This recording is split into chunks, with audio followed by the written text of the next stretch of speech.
After a brief moment of stupefaction, Emlyn couldn't help but look around. He suspected that the world was lurking around him, as though he was one of the nearby believers. After all, he had never mentioned the mental terror candle at the Tarot Club. Bishop Utrovsky seldom had conflicts with others, so he almost never used any mystical items. If it wasn't because Emlyn had been planted with a psychological cue to frequently head to the Harvest Church and receive the heads-up from Sherlock Moriarty, he wouldn't have asked the bishop and learned of the existence of the mental terror candle. At that instant, everyone looked like the world to Emlyn. Be it the plump middle-aged man, the granny with a grey headscarf, or the fashionable beauty, he felt that all of them looked like they had something similar to the world. No, I must figure it out. He's actually so aware of my surroundings. I haven't mentioned certain things even while in front of Mr. Fool. Emlyn was left in utter shock as he stood up and walked to the clergyman's break room at the back. In a quiet and empty environment, he replied, "Honorable Mr. Fool, I wish to directly communicate with the world." In less than 10 seconds, Emlyn saw a dark red glow surge forward like a tidal wave and devour him. Then, he found himself back above the grey fog. He was inside the majestic palace and was seated at his seat. And at the other end of the mottled table was the blurry figure of the world who was waiting for him. Compared to before, Emlyn had changed tremendously. He wasn't in a rush to speak to the world, and he instead bowed to Mr. Fool, who was leisurely watching at the other end of the table, before looking at his target. "How did you know that I can get the mental terror candle?" "Under Klein's control," the world said with a hoarse laugh. "We might have met before." He didn't speak further and only mentioned the key point. As for whether Emlyn could figure out the situation, that wasn't his problem. Of course, Klein believed that Emlyn lacked the ability to connect the world to Sherlock Moriarty since he lacked the necessary clues. Emlyn frowned bit by bit as he had a few targets of suspicion, but he wasn't able to determine who was the world. "Believe me, I have no ill intentions towards the members of the Tarot Club," the world added when he saw Emlyn in a state of prolonged silence. "Hey, there will be a day when I'll find you." Emlyn silently muttered to himself as he asked, "What are you going to do with the mental terror candle?" "I need to have a substantial reason to borrow such a mystical item." Klein controlled his urge to rub his temples as he made the world turn solemn and say, "To treat my psychological problems." Treat psychological problems. Emlyn couldn't help but shrink his body back before straightening it again. Looking back at the world, his eyes clearly indicated that the world really was a dangerous lunatic. "The mental terror candle does have such effects," Emlyn thought for a moment and said, "I can only borrow it for half a day. There wouldn't be any problems, right?" Klein held back the horror and pleas that were running through his mind as he controlled the world to answer, "No problem." If the mental terror candle was effective, Klein could finish the problem in 15 minutes. If it wasn't of any use, it would be the same even if he possessed it for days or months. Therefore, the rental duration wasn't critical. He didn't mind such restrictions at all.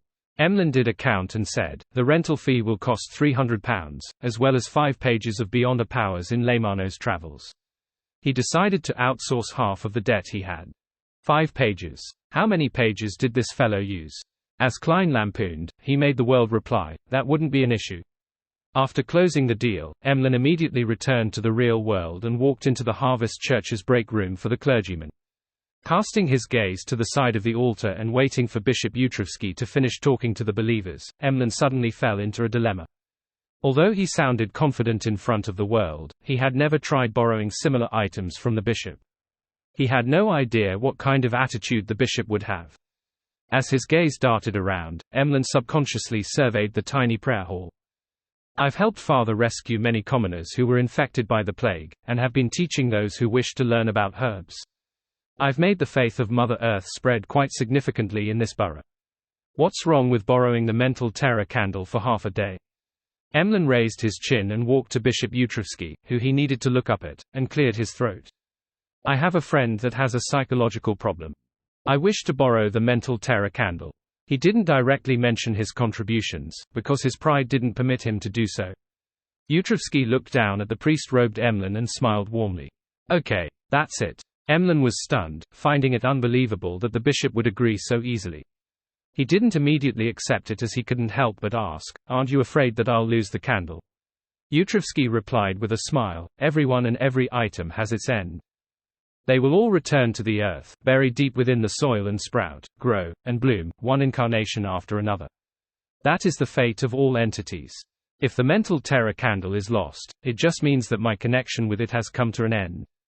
I will need to patiently await the arrangements that fate and Mother have for me. Whether the mental terror candle is lost depends on fate, but whether I end up being killed by you is also fate. Emlyn lampooned without asking further. He received the strange candle from the half-giant bishop. Following that, he used the excuse of needing to treat his friend to leave the Harvest Church. He randomly found an inn and set up the sacrificial ritual. Above the grey fog, Klein once again received the mental terror candle. More than half of the mystical item was burnt, and its surface was covered with what looked like human skin. There were a few warts that protruded out. The candle's wick was very short and was entirely black in color. It was covered in thin, densely packed scale-like patterns. Klein didn't delay, for he didn't wish to give his alternate personality a chance to grow. He wanted to resolve the problem completely while it was still weak, otherwise, what awaited him was the irreversible fate of losing control. Furthermore, the mysterious space above the grey fog would completely screen the negative effects of the combat between the two personalities. Phew! Klein slowly exhaled as he extended his hand to summon the Sea God Scepter. At that moment, he didn't do any divination because he couldn't be sure who, me, referred to. The outcome would naturally be meaningless. Klein snapped his fingers and lit the mental terror candle. Above the pitch-black wick, a flame with light blue spirituality silently glowed, illuminating the palace that looked like a giant's residence. Unknowingly, the environment changed as a cupboard, desk, bunk bed, and gas meter appeared in Klein's eyes. The crimson moonlight shone in from outside the windows, covering every item with a crimson veil layer. This was the apartment where the Morettis had lived in. This was the place where Klein Moretti had shot himself to death. At that moment, a figure was sitting at the bottom bunk, looking at the Sea God Scepter-wielding Klein with a warped expression. He had traits like black hair, brown eyes, thin built, average-looking features, a rather deep outline, and a scholarly air to him. He was another, Klein. This, Klein, revealed a furious expression as he said, "You occupied my body, and now you wish for my soul to be obliterated.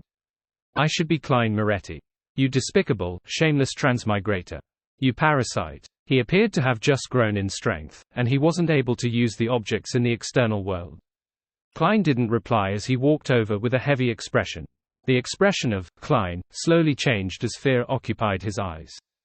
His body scrunched up as he pleaded with a slight tremble, "Let me go. Let me go. You snatched my brother, my sister, and my life from me. Isn't that enough? I'll remain quietly in your body, helping you analyze problems and giving you suggestions. I'll definitely not wrestle control with you over the body. Let me go. Let me go." Klein remained silent as he raised his Sea God Scepter-wielding right hand. The Klein was already awash with tears as he yelled angrily and fearfully, "I only wanted to remind you. If I wasn't trying to remind you, why would I have exposed myself? Let me go. Let me go. I have no ill intentions." Klein silently looked at him and made the blue gems on the tip of the Sea God Scepter light up one after another. Lightning bolts instantly appeared as they twisted and entangled Klein, like a storm. Amidst shrill cries, the figure rapidly dissipated as a bolt of lightning wiped all traces of it. As expected of myself. To know the soft spots in my heart and which are the most effective ways to plead. However, I've already come to know who I am. I'm Joe Mingrui, who has fused with Klein's memories and emotions. If I were to let you go, it would be equivalent to splitting the two up, admitting that they are opposing parties. That way, I'll immediately lose control once I return to the real world. Klein lowered the scepter and closed his eyes as he sighed silently. Then, he ultimately maintained his lucidity as he left the mind world. Report chapter. When Klein opened his eyes again, the threats and pleas in his mind had vanished. The light blue flame before his eyes continued burning on that pitch-black wick. He seriously inspected the state of his spirit body and confirmed that the signs of chaos were gone. His aura's colors had turned pure and were no longer spotted. It's finally resolved. Klein heaved a sigh of relief and lowered the Sea God Scepter. With a snap of his fingers, he extinguished the mental terror candle. He didn't immediately return to the real world. He sat quietly above the grey fog as he used the silent palace to calm the remnant negative emotions that his inner heart couldn't vent. After this matter, Klein gained a deeper understanding that the path of a Beyonder was a path that constantly fought with madness. All Beyonders would be pushed to the brink of losing control, or they would have psychological problems if they weren't careful due to internal reasons or external stimuli. And once the symptoms appeared, not resolving them in time might leave them in a situation that would be abnormally difficult to resolve. The split personality that was created was a result of internal and external factors. The cause is a result of me being a transmigrator.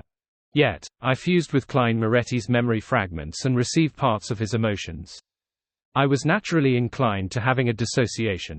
Together with me trying to steal the Antigonus family's notebook recently, it's akin to me walking along the boundary of an abyss to act as Dwayne Dantes. The stress is immense, so after being agitated and mentally corrupted by the keeper's near loss of control, the problem erupted. As Klein raised his hand to rub his temples, he vanished from above the grey fog. Just as he returned to his body, Klein felt his mind and spirit were a lot more relaxed. It felt like a dusty window had been carefully wiped clean, and the additional faceless potion he had consumed was fully digested. The alternate personality that appeared is really a result of all the past psychological problems. I was able to resolve the problem with the mental terror candle, which is equivalent to receiving a complete and effective psychoanalysis. I wouldn't have any latent risks in this aspect in the short term. However, I need to be constantly taking notes and frequently regulating myself. I mustn't be careless. Klein walked out of the washroom, came to the balcony, and looked at the distant mountains and nearby vegetation. He was in quite good condition. He could clearly sense that his self-recognition and self-acknowledgement had deepened. The constant sense of disidentification had greatly weakened as a result. I never expected my victory over my split personality would bring such benefits. If it wasn't because the generation of another split personality would result in one that's stronger and harder to deal with, I would have wished to split a few personalities, killing myself several times. Klein shook his head with a scoff as he gave a self-deprecating laugh. To be frank, just one instance of a split personality was rather dangerous and unresolvable for anyone else. Since he was aware of where to acquire the mental terror candle, the essence of the problem, and his experience in resolving it in the past, he was able to eliminate the latent risks and not allow his split personality to strengthen itself. Otherwise, the best outcome would be the state in which Bishop Utrevsky was in, and the worst outcome would be a gradual loss of control until it became an inevitability. Furthermore, I still have a psychiatrist as backup. Klein chuckled as he strolled back to his room and sat in a reclining chair. He recalled what he had encountered during the day, and from there, he obtained the points that he needed to take note of in the future. If a mid-sequence beyonder of the sleepless pathway loses control, they will be able to directly cause mental corruption by pulling others into a dream. I need to be wary of that in the future.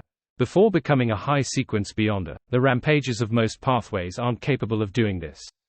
Often, they will mutate into monsters and use the corresponding beyonder powers to control or attack their targets.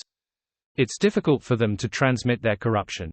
Apart from the mid-sequence beyonders from the sleepless pathway, the spectator pathway should be capable of doing so as well.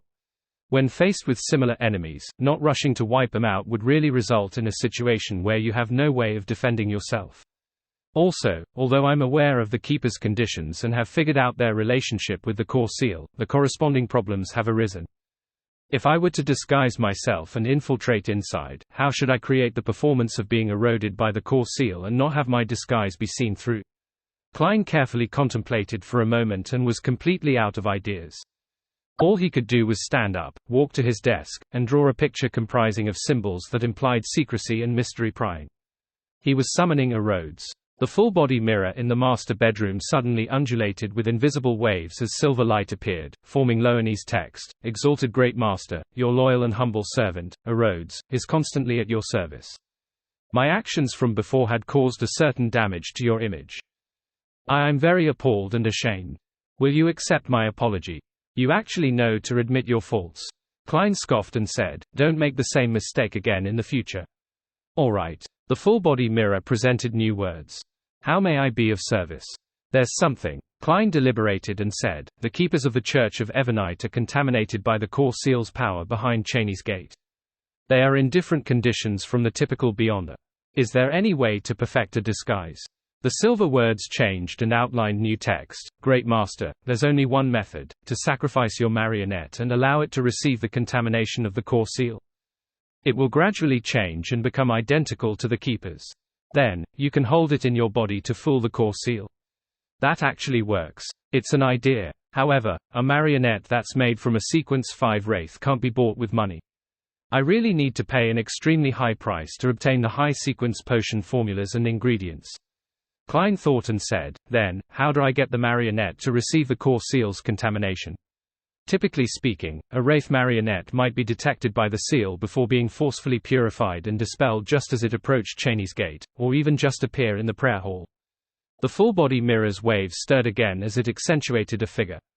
The figure wore an old-fashioned veiled hat. She was tall with long, chestnut hair. She was none other than Queen Mystic, Bernadette. Great Master, you can seek her help, Rhodes explained with a sentence made from silver words. Queen Mystic isn't from the Evernite pathway. How can she provide any help? Or does she have a sealed artifact that corresponds to the high sequences of the Evernite pathway, making it similar to the core seal behind Cheney's gate? Thankfully, Admiral of Stars needs a drop of blood from a mythical creature. When the time comes, apart from providing an item that can satisfy Will Orsepton, there's still a middleman fee for me. This will be the middleman fee. Klein thought as he nodded and said, very good, you may return. Yes, exalted Great Master. Your humble servant, Rhodes, awaits your next summoning. As a silver line of text appeared, Rhodes outlined a palm with a handkerchief in hand as it shook it. The corners of Klein's mouth twitched as he looked at it, momentarily unsure how to respond. Westborough, within the Adora family's villa. Emlyn White wore a faint smile as he randomly found a single-seater to sit in the activity room.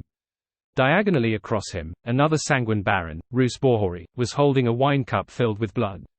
He was observing him with narrowed eyes, without concealing his disgust and hatred. Roose Bohori had not only been injured during the hunt for the first primordial moon believer, but he also had Emlyn steal away his spoils of war. Such an act from you will only please me. Emlyn chuckled inwardly as he turned his head to look at Cosme Adora, who had just entered. He waited for the Baron to declare the results and reward him.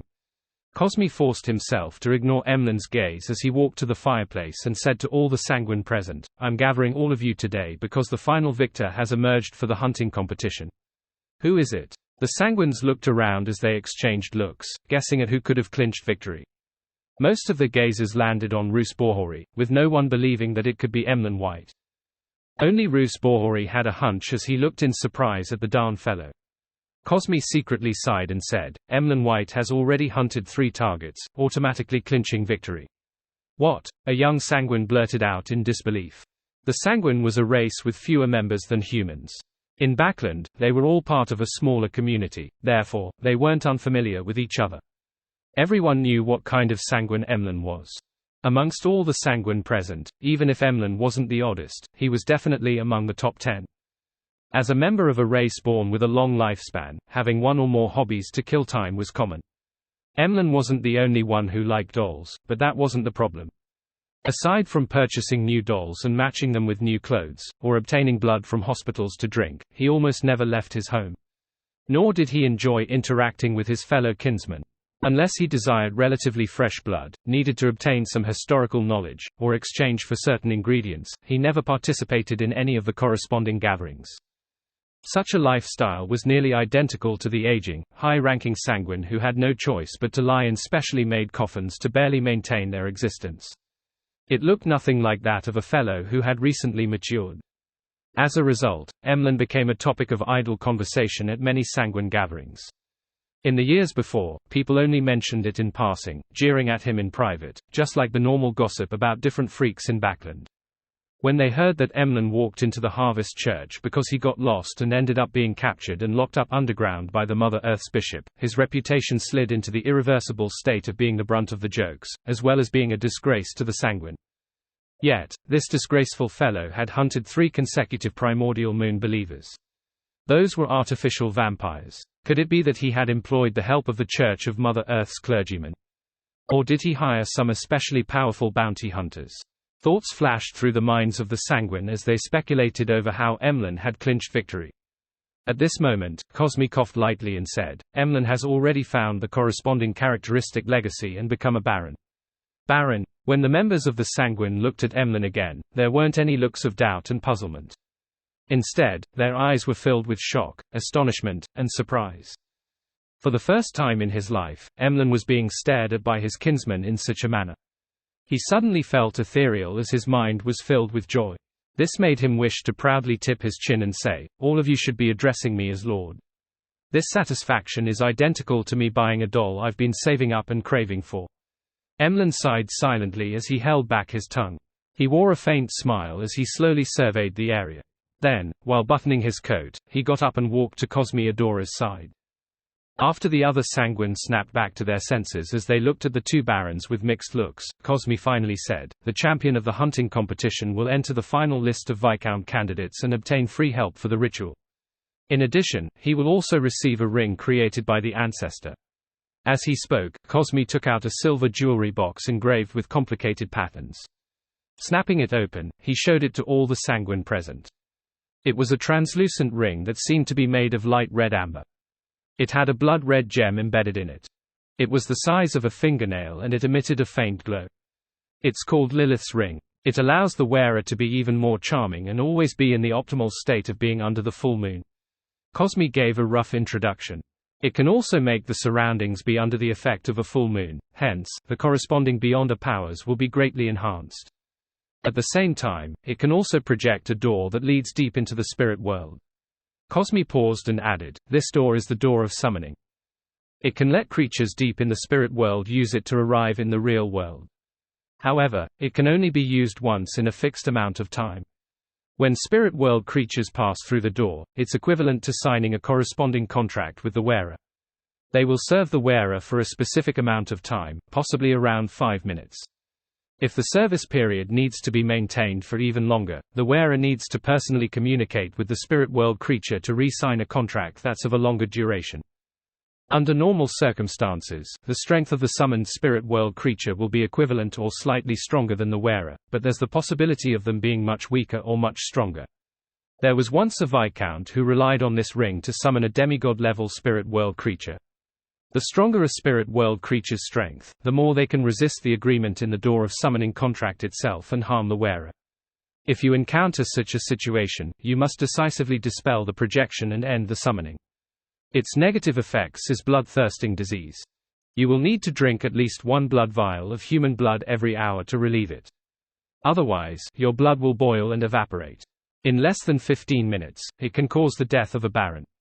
I'm not against that. I do yearn to drink blood more frequently, but the problem is that I'm unable to obtain that much blood. Emlyn held back his joy and agitation as he considered how he could resolve the negative effects. At this moment, Cosmi turned to glance at him. The additional blood will be provided by the race. Then the problem turns into the modification of a bottle so as to carry around that much blood. Emlyn scanned the other Sanguine who wore looks of envy and jealousy as he asked, "If I don't wear it, will I get the bloodthirsting disease?" "No." Cosmi firmly shook his head. Emlyn stared at Lilith's ring and asked again, "If I were to wear it for 59 minutes and take it off, will I get the bloodthirsting disease?" Cosmi's facial muscles twitched as he said, "When you wear the ring, you will be inflicted with the bloodthirsting disease.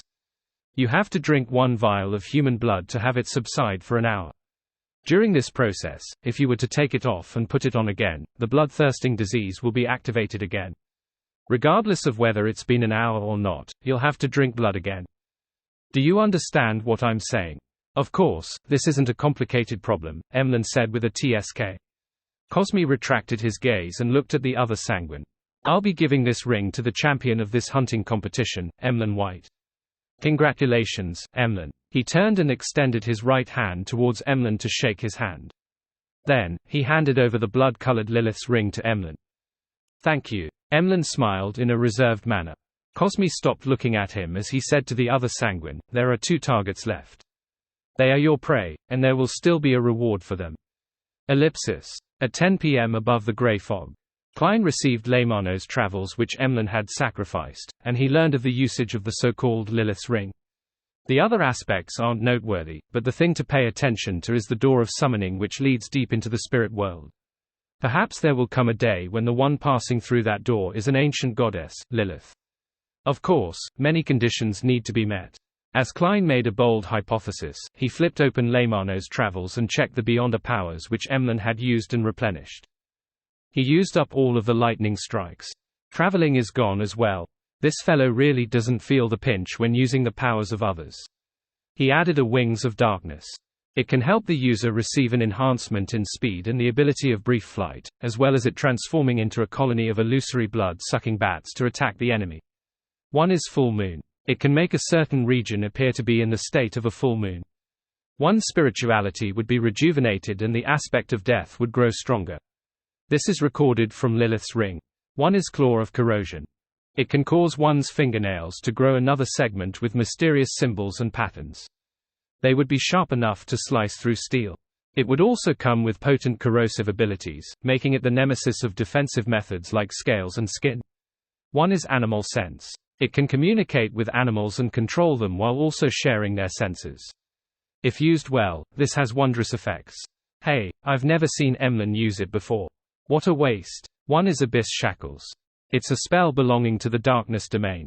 It can make the darkness or shadows condense into a chain that controls or restrains the enemy. There's no door of summoning. That's right. It should be very difficult to record.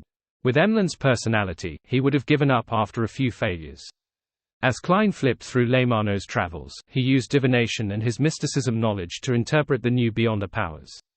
Retracting his gaze, he summoned the sea god Scepter over, added a few pages of lightning strike. This was in line with his fear of lacking firepower. Then, Klein used the sun brooch to record holy light summoning and holy water creation, allowing Leymano's travels as Beyonder powers to become more varied. After doing all of this, he closed the notebook and picked up the mental terror candle. After settling the split personality in the afternoon, he didn't immediately return the mystical item. Instead, he had the idea that since it belonged to the spectator domain, it was possible that it could help him explore the sea of collective subconscious inside Grozel's travels. Therefore, he planned on delaying it for half a day before returning it to Emlyn. To his surprise, he found from his research that the mental terror candle didn't have any effects of placating the mind or eliminating negative emotions. All it could do was let 1 enter the depths of a target's mind, and from there, 1 could plant a cue or resolve a problem. Phew! Klein heaved a sigh of relief. Through the bestowment ritual, he returned the mental terror candle and Leymano's travels to Emlyn and Foz respectively. Returning to the real world, he had a comfortable bath, and he read some papers and magazines before heading to bed. Amidst his reverie, Klein suddenly woke up, aware that someone had entered his dream. He saw the scene before him change as the sky was dark and deep. They were adorned with resplendent diamonds that left him awed and serene. A distance away, a singing voice sounded. The ethereal and common voice reached straight into his heart. Meanwhile, the clouds moved as the crimson moon half revealed itself, scattering down its mild glow. All of this made Klein feel as though he had arrived in the Evernite goddess's divine kingdom. In the dream, he felt relaxed and comfortable. Klein suddenly realized the situation he was in. This was the arrival of a Beyonder from the Church of the Evernite. This Beyonder was using the dream to placate the tycoon, Dwayne Dantes, so as to heal the mental scars he suffered in the afternoon. What you are doing only disturbs my sleep. Klein silently sighed helplessly. As he sighed, Klein indulged himself by relaxing like an ordinary person enjoying a rare instance of serenity and comfort in his dream. After about 15 minutes, he finally waited to the point when the church's Beyonder that was sent to placate him had left. Finally, I can sleep in peace. Klein planned on opening his eyes out of habit before falling asleep again, but he realized that once he wasn't on high alert and on guard, the remnant sense of tranquility in his dream would allow him to directly fall into a deep slumber. That night, the quality of his sleep was extremely good, and he only managed to wake up at daybreak. Outside, the sun had just peeked out over the horizon, while the moon remained shining in the sky, and there was a slight howl from the winds. Klein lazily dazed in bed for nearly 10 minutes before picking up the golden pocket watch by his bedside table and snapping it open. It's not even 6:30. Should I roll over and continue sleeping, or should I wake up? Klein observed his physical condition and found his mind clear and brimming with energy. He didn't have any hint of feeling lethargic, so he decided to get out of bed to wash up before walking to his balcony to take a look at the orange vista. In this season, due to the wind, Backland didn't have thick smog. Together with the environmental measures put into place over the past few months, the skies were often blue and the air fresh. The gardeners were already busy in the garden, and the parlor maid and handyman were heading to the market. Other than him, the surroundings were calm and peaceful. This invigorated Klein as he temporarily forgot all his troubles. He felt that the world belonged to him at that moment. With a faint smile, he silently enjoyed the scenery. In the next 15 minutes, servants would walk out from the surrounding houses in pairs or threes.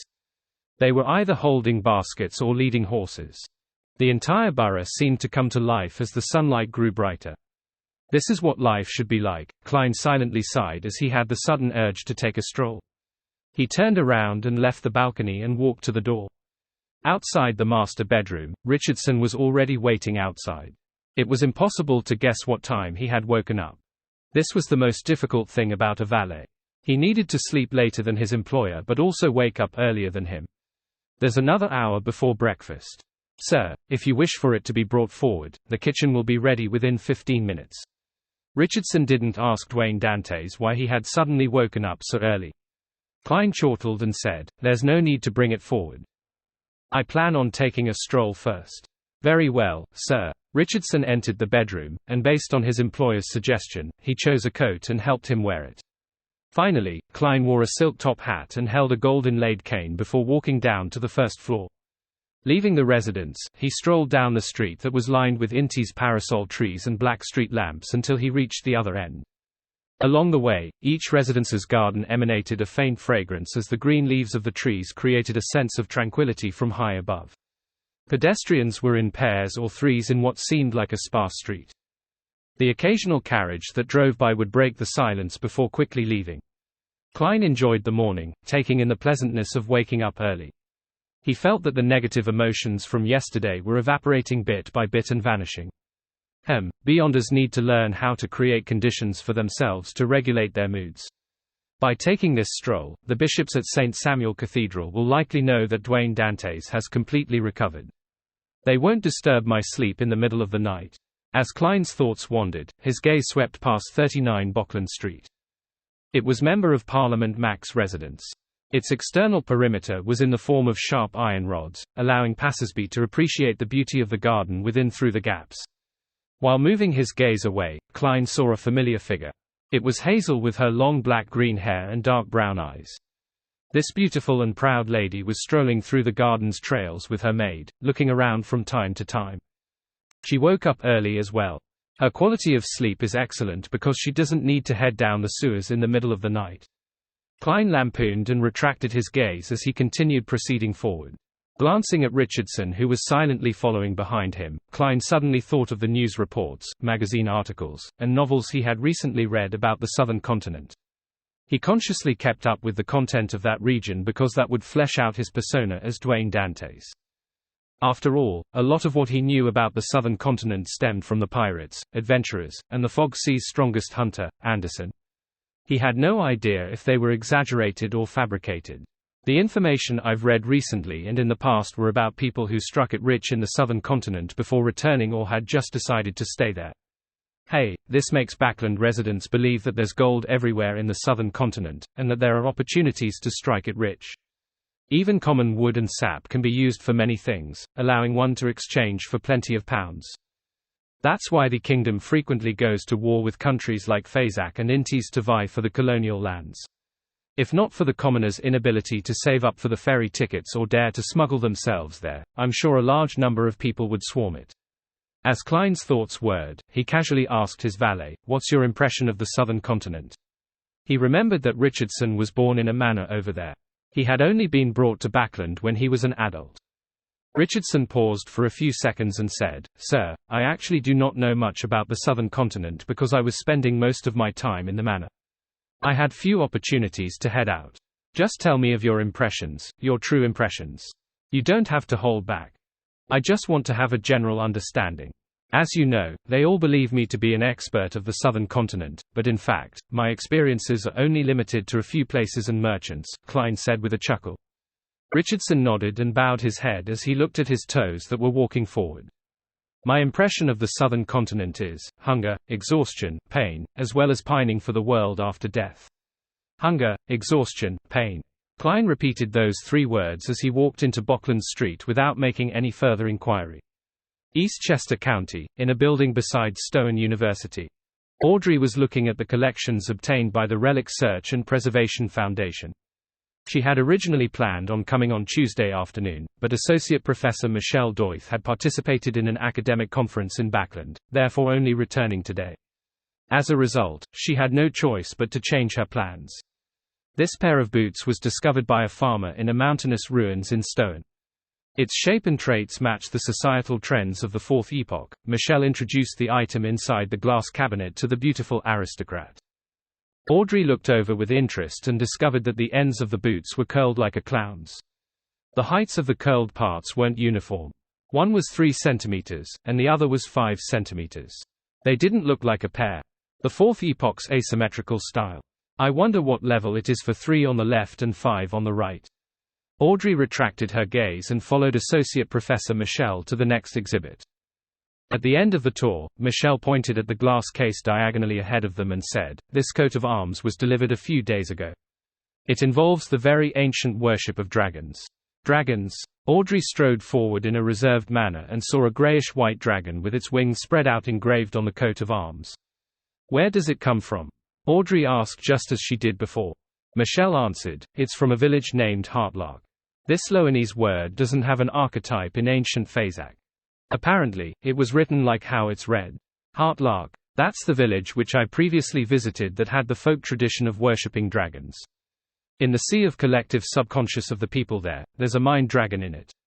The 20-Year War notebook which I previously obtained from Associate Professor Michelle was from a local knight named Lindalira. He was suspected to have something to do with that mind dragon. Audrey nodded in thought as she deliberated over her words, wishing to ask about the person who had found the coat of arms.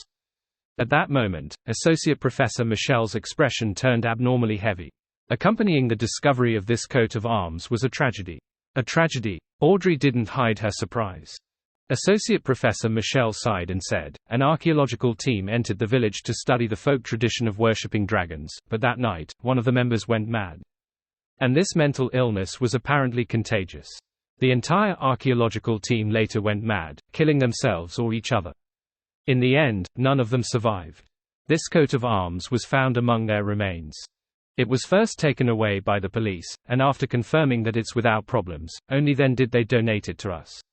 An archaeological team entered the village, and the members went mad one after another." Audrey's eyes dilated as she inwardly repeated Associate Professor Michelle's words. Suddenly, an idea came to mind. Psychology alchemists. The members of the archaeological team were members of the psychology alchemists. Inside the building of the Relic Search and Preservation Foundation, Audrey, whose thoughts were undergoing an upheaval, blinked. She took note of her body language and expressions as she drew a crimson moon on her chest in a half-genuine manner. She said with a sigh, "What a tragedy. I hope that their spirits can rest in peace." The reason she had guessed that the archaeological team had comprised of members of the psychology alchemists was that she had previously received a mission to help the organization obtain a notebook related to the 20-Year War from Associate Professor Michelle. And this notebook belonged to the knight from Heartlark Village, Lindalira. Back then, Audrey had made a request to Mr. Fool and relied on magic mirror divination to determine the origins of the notebook. She discovered that it was deeply connected to the village that worshipped dragons. As she knew ahead of time that there was a mind dragon hiding within the sea of collective subconscious, she ultimately chose to hand over the notebook to the psychology alchemists in consideration of her lacking sequence and strength. That also meant that the psychology alchemists had quite a significant chance of locking onto Heartlark Village through the notebook before heading over to find their target. Another factor that Audrey used in her judgment was the strange mental illness that the archaeological team suffered. It had spread like a plague, causing the people to go mad in batches. In the real world, there was a probability that mental illnesses were hereditary, but it was almost impossible to be contagious. But in the mysterious world, in the world of the mind and consciousness, chaos and madness could be spread to others through spirit channeling, dreams, and the subconscious. And hidden in Heartlark Village was a mind dragon that had lived for years. The psychology alchemists had found Heartlark Village through the notebook, and the threatened mind dragon used this ingenious method to spread mental corruption. He might have achieved this through the sea of collective subconscious. The beyond a world shore is dangerous. This small team must have been formed by a selection of beyonders, but they ended their lives in such a simple and ridiculous manner. As Audrey thought about it, she was glad that she had made a sufficiently rational decision. She hadn't willfully used the knight's notebook to explore Heartlark Village. Otherwise, there would probably have been an addition named to the list of members who went mad. Thanks to Mr. Fool. Thanks to the other members of the Tarot Club. Thanks to Killingos who previously infiltrated in disguise. They allowed me to still recognize the hidden dangers despite my lack of actual experience in the domain of mysticism. It made me sufficiently cautious. Audrey silently thought in gratitude. At that moment, her recalling her performance when she first joined the Tarot Club had made her wish to bury her head in her pillows to roar at herself. Audrey, you were that naive and immature back then. Thankfully, you met Mr. Fool. If it were any other secret existence, you would have long gone mad or turned into a monster. Mr. Fool is such a nice man. No, such a nice orthodox god. By the side, Associate Professor Michel noticed that Audrey had been silent. He said with a heavy nod, yes, it truly is a tragedy that strikes one with fear. I only wish that the government has already handled the matter and prevented the contagious mental illness from becoming a plague. Don't worry, unless that mind dragon loses control and plans to challenge the three churches, there won't be any more victims of that mental illness. Audrey replied silently. From her point of view, the official Beyonders had already taken on the case. After all, a contagious mental illness was definitely going to be under the purview of the official Beyonders. Therefore, the dragon coat of arms in the glass case must have been determined to be fine before being donated to the Foundation. The police department didn't have such authority. While Audrey felt pity for the archaeological team who was suspected to be Psychology Alchemists members, as though she had experienced the tragedy for herself, she was curious if the mind dragon remained in the vicinity of Heartlark Village. To hide in the sea of collective subconscious with one's actual body would probably make it difficult to be discovered. However, the three churches have a long history. In the Fourth Epoch or even earlier, they must have had bouts with mind dragons, so perhaps they have the corresponding records about it. Besides, the Psychology Alchemists is in control of the spectator pathway and has the existence of high-sequence Beyonders. Their comprehension of the sea of collective subconscious can't be much weaker than the mind dragons. After suffering a terrible failure due to the lack of information, they will definitely send a very powerful team. Although that mind dragon was stronger than what the Psychology Alchemists expected, it probably wouldn't stay there to be discovered. It should have left. Audrey made an inference based on what she knew. She didn't have any thoughts of visiting Heartlark Village to figure out the truth, because she long knew that the present her lacked the strength to deal with the mind dragon. Her only intentions were to mention the matter at the next Tarot Club, and see if the other members could provide any feedback or any valuable knowledge. For example, it might be that the mind dragon had entered the sea of collective subconscious because of the local worship of dragons, or it could be that the mind dragon's inhabitation of the sea of collective subconscious caused the villagers to dream of it, thus, being subconsciously influenced and having the tradition of worshipping the dragon. On Friday afternoon, Klein received the invitation list for the ball tomorrow. He began to seriously memorize the topics he needed to discuss with different guests. When meeting Member of Parliament Max, I need to make remarks about the recent good air in Backland, and make a few jokes about the Lowen Kingdom Imperial Science Institute. As Klein memorized each line, he suddenly heard stacked illusory pleas. A man. Based on how long it's been, it's most likely Mr. Hanged Man. In thought, Klein put down the piece of paper in his hand and gulped down a mouthful of black tea before leaving the half-open room with the big balcony to head for the master bedroom's bathroom. He took 4 steps counterclockwise and went above the grey fog, and he discovered that it was indeed the Hanged Man. This man had requested the Honourable Fool to inform the world that he had arrived at the capital of the Rorstad Archipelago, City of Generosity, Byam. He could head for the primitive island in 2 days after he replenished his supplies. He wanted the world to begin preparations so that they could meet in time. He also indicated that if he lacked the means to head for the primitive, he could arrange for the world to secretly board the Blue Avenger. Board the Blue Avenger and bring a bunch of sailors from the Church of Storms to the vicinity of the primitive island. How long can the Sanguine's anesthetic gas you bought from Emlyn last? Will there be enough time to explore? Klein thought for a moment and conjured the world Gehrman Sparrow, making him pray devoutly, there's no need to go through that much trouble. You should have freedom of movement in Byam. Meet at the cemetery outside the city at midnight today. Before that, replenish your stores. Byam, in an inn. Alger frowned slightly after hearing the world Gehrman Sparrow's words. He did have freedom of movement in the City of Generosity. This was because the sailors were eager to head to places like the Red Theatre. They were definitely not returning tonight, and after waking up in the day, it was almost certain that they would head to a casino to gamble to let themselves loose. It was to vent the repression and misery that resulted from drifting out at sea for extended periods of time. That also meant that even if Alger disappeared for a night and a day, no one would discover it. Is the world implying that we use this interval?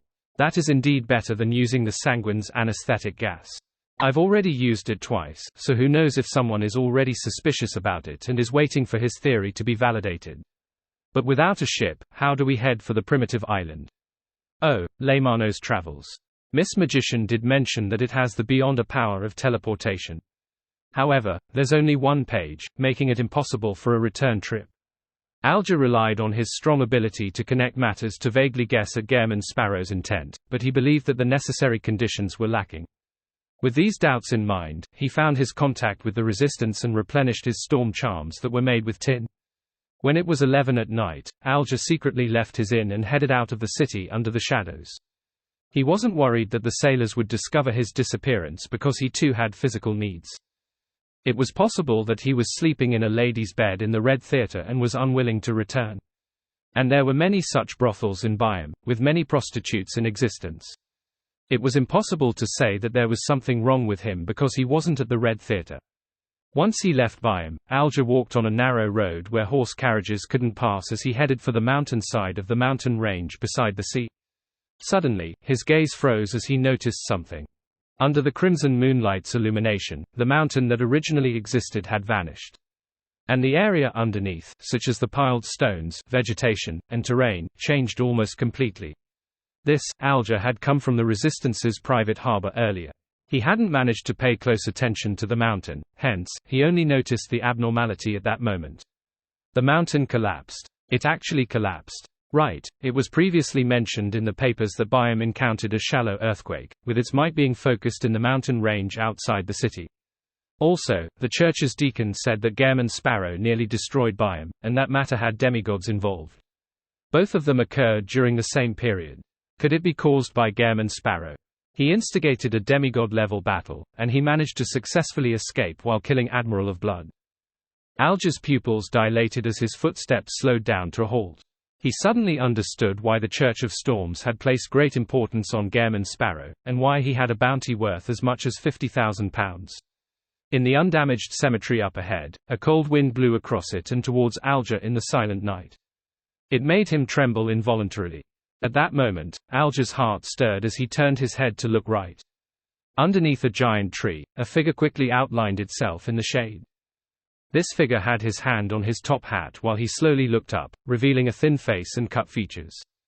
The emotionless dark brown eyes were none other than Gehrman Sparrow's. He did teleport over. How extravagant. Alger tensed up before relaxing, however, he did not let his guard down at all. Upon meeting Gehrman Sparrow again, he discovered that there wasn't much of a change to him. However, his every action had the indescribable air of a powerhouse, and the profundity he exuded left him apprehensive. As expected of the crazy adventurer who can instigate a battle of demigod proportions while escaping unscathed.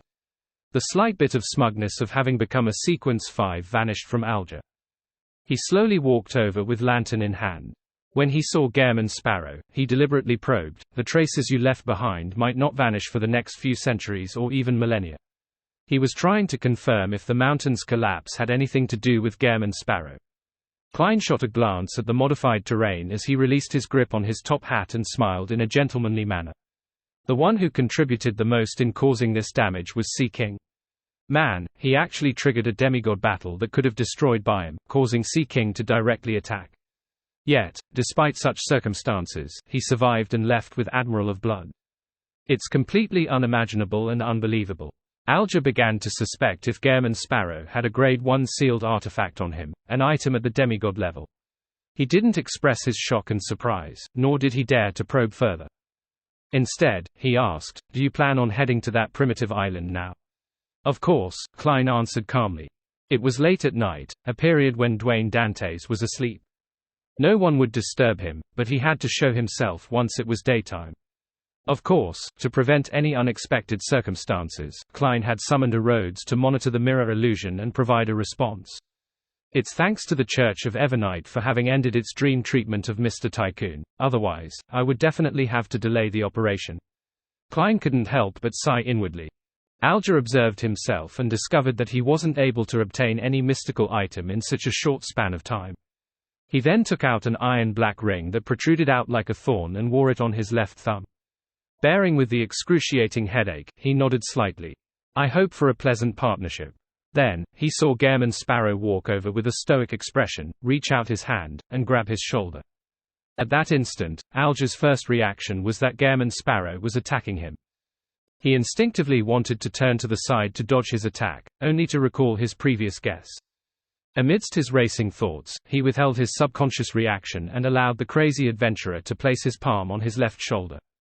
Right on the heels of that, he noticed Gairman Sparrow's left hand turn transparent as though it was bearing the shadows of the spirit world. Then, the blacks before his eyes grew darker, and the crimson moon turned brighter. All kinds of colors seemed to layer upon one another. Countless nearly formless figures receded, backwards, as Alger tore through the spirit world with Gairman Sparrow's help. Creeping hunger. Teleport. So that's how it is. Just as he had such a thought surface in his mind, he saw his body plummet as the saturated colors around him receded. Everything had returned to normal. Beach, reefs, trees. This is a deserted island. Alger surveyed the area and was just about to speak when the colors around him saturated as the layered phenomenon happened once again. This time, when he left the spirit world, he was in midair with undulating waves beneath him. Although Alger had never worked with Gairman Sparrow in actual combat before, the experienced him immediately created a spiraling wind and allowed him to float. It was a tacit display of teamwork. Hence, the teleportation triggered successfully once again as Alger's and Gairman Sparrow's figures rapidly phased away. When the surroundings were restored again, the two had arrived at the periphery of a gigantic island. There was a heavy mist in midair that the crimson moonlight was unable to fully penetrate. This not only failed to disperse the darkness in the forest and mountain, but it also added an eerie charm to it. "We're here," Alger said as he looked around. Klein wore an indifferent expression, but in fact, he was cautiously observing his surroundings. He found the place extremely quiet. There weren't any birds tweeting, wolves howling, or bugs chirping. It exuded a deathly silence. As though guessing his feelings, Alger raised the lantern and illuminated the shrubs ahead where there was a natural trail made up of beast-type footprints. He said, "If you come in the day, it will be quite a lively sight. You will even see birds that only exists in myths fly in the forest. But at night, the power that rules this place will change.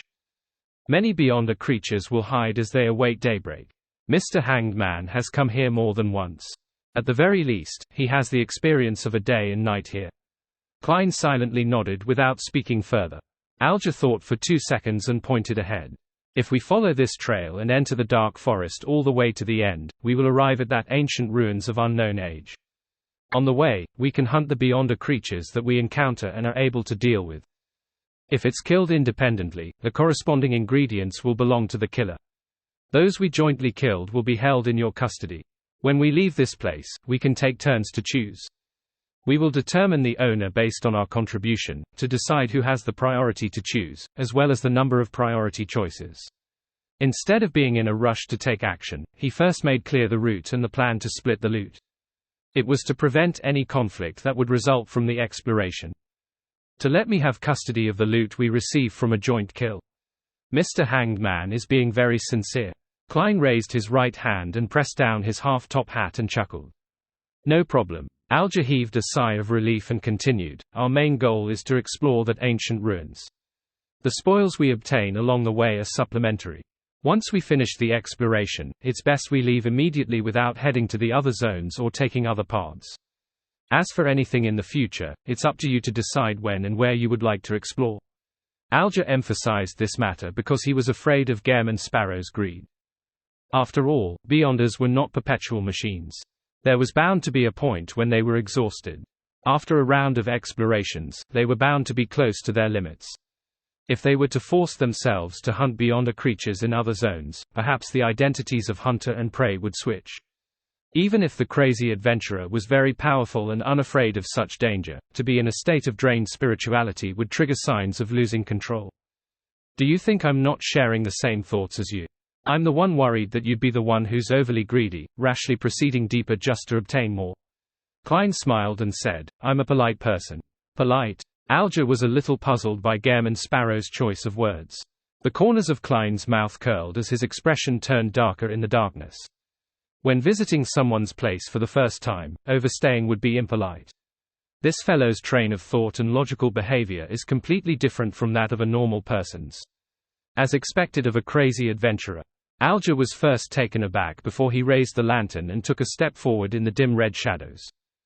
"Let's set off." Klein allowed his hands to naturally droop down as he walked beside Alger like he was on a hike. The two quickly entered the dark forest that had nearly zero moonlight shining in. They saw that the trees were thick and tall with luxuriant leaves. Even the smallest trees were thicker than the span of a person's arm. And the trait they all had in common was that the bark appeared scaly.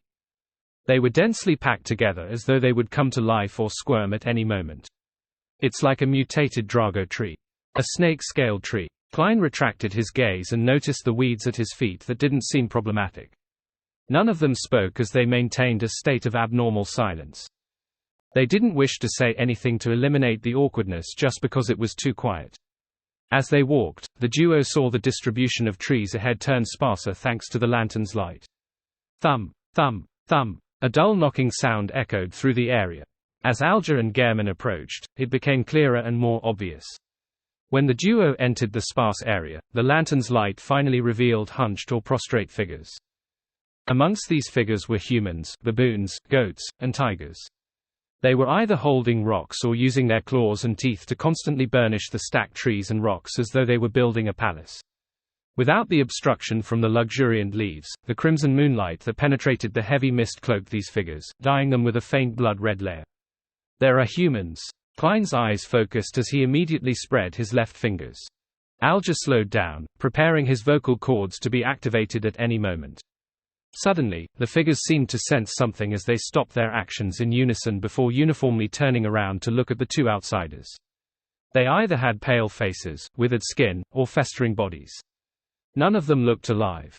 Corpses? A Beyonder creature is driving these corpses to build a palace for it. Klein cast his gaze past them and saw a dark cave that led deep into the ground.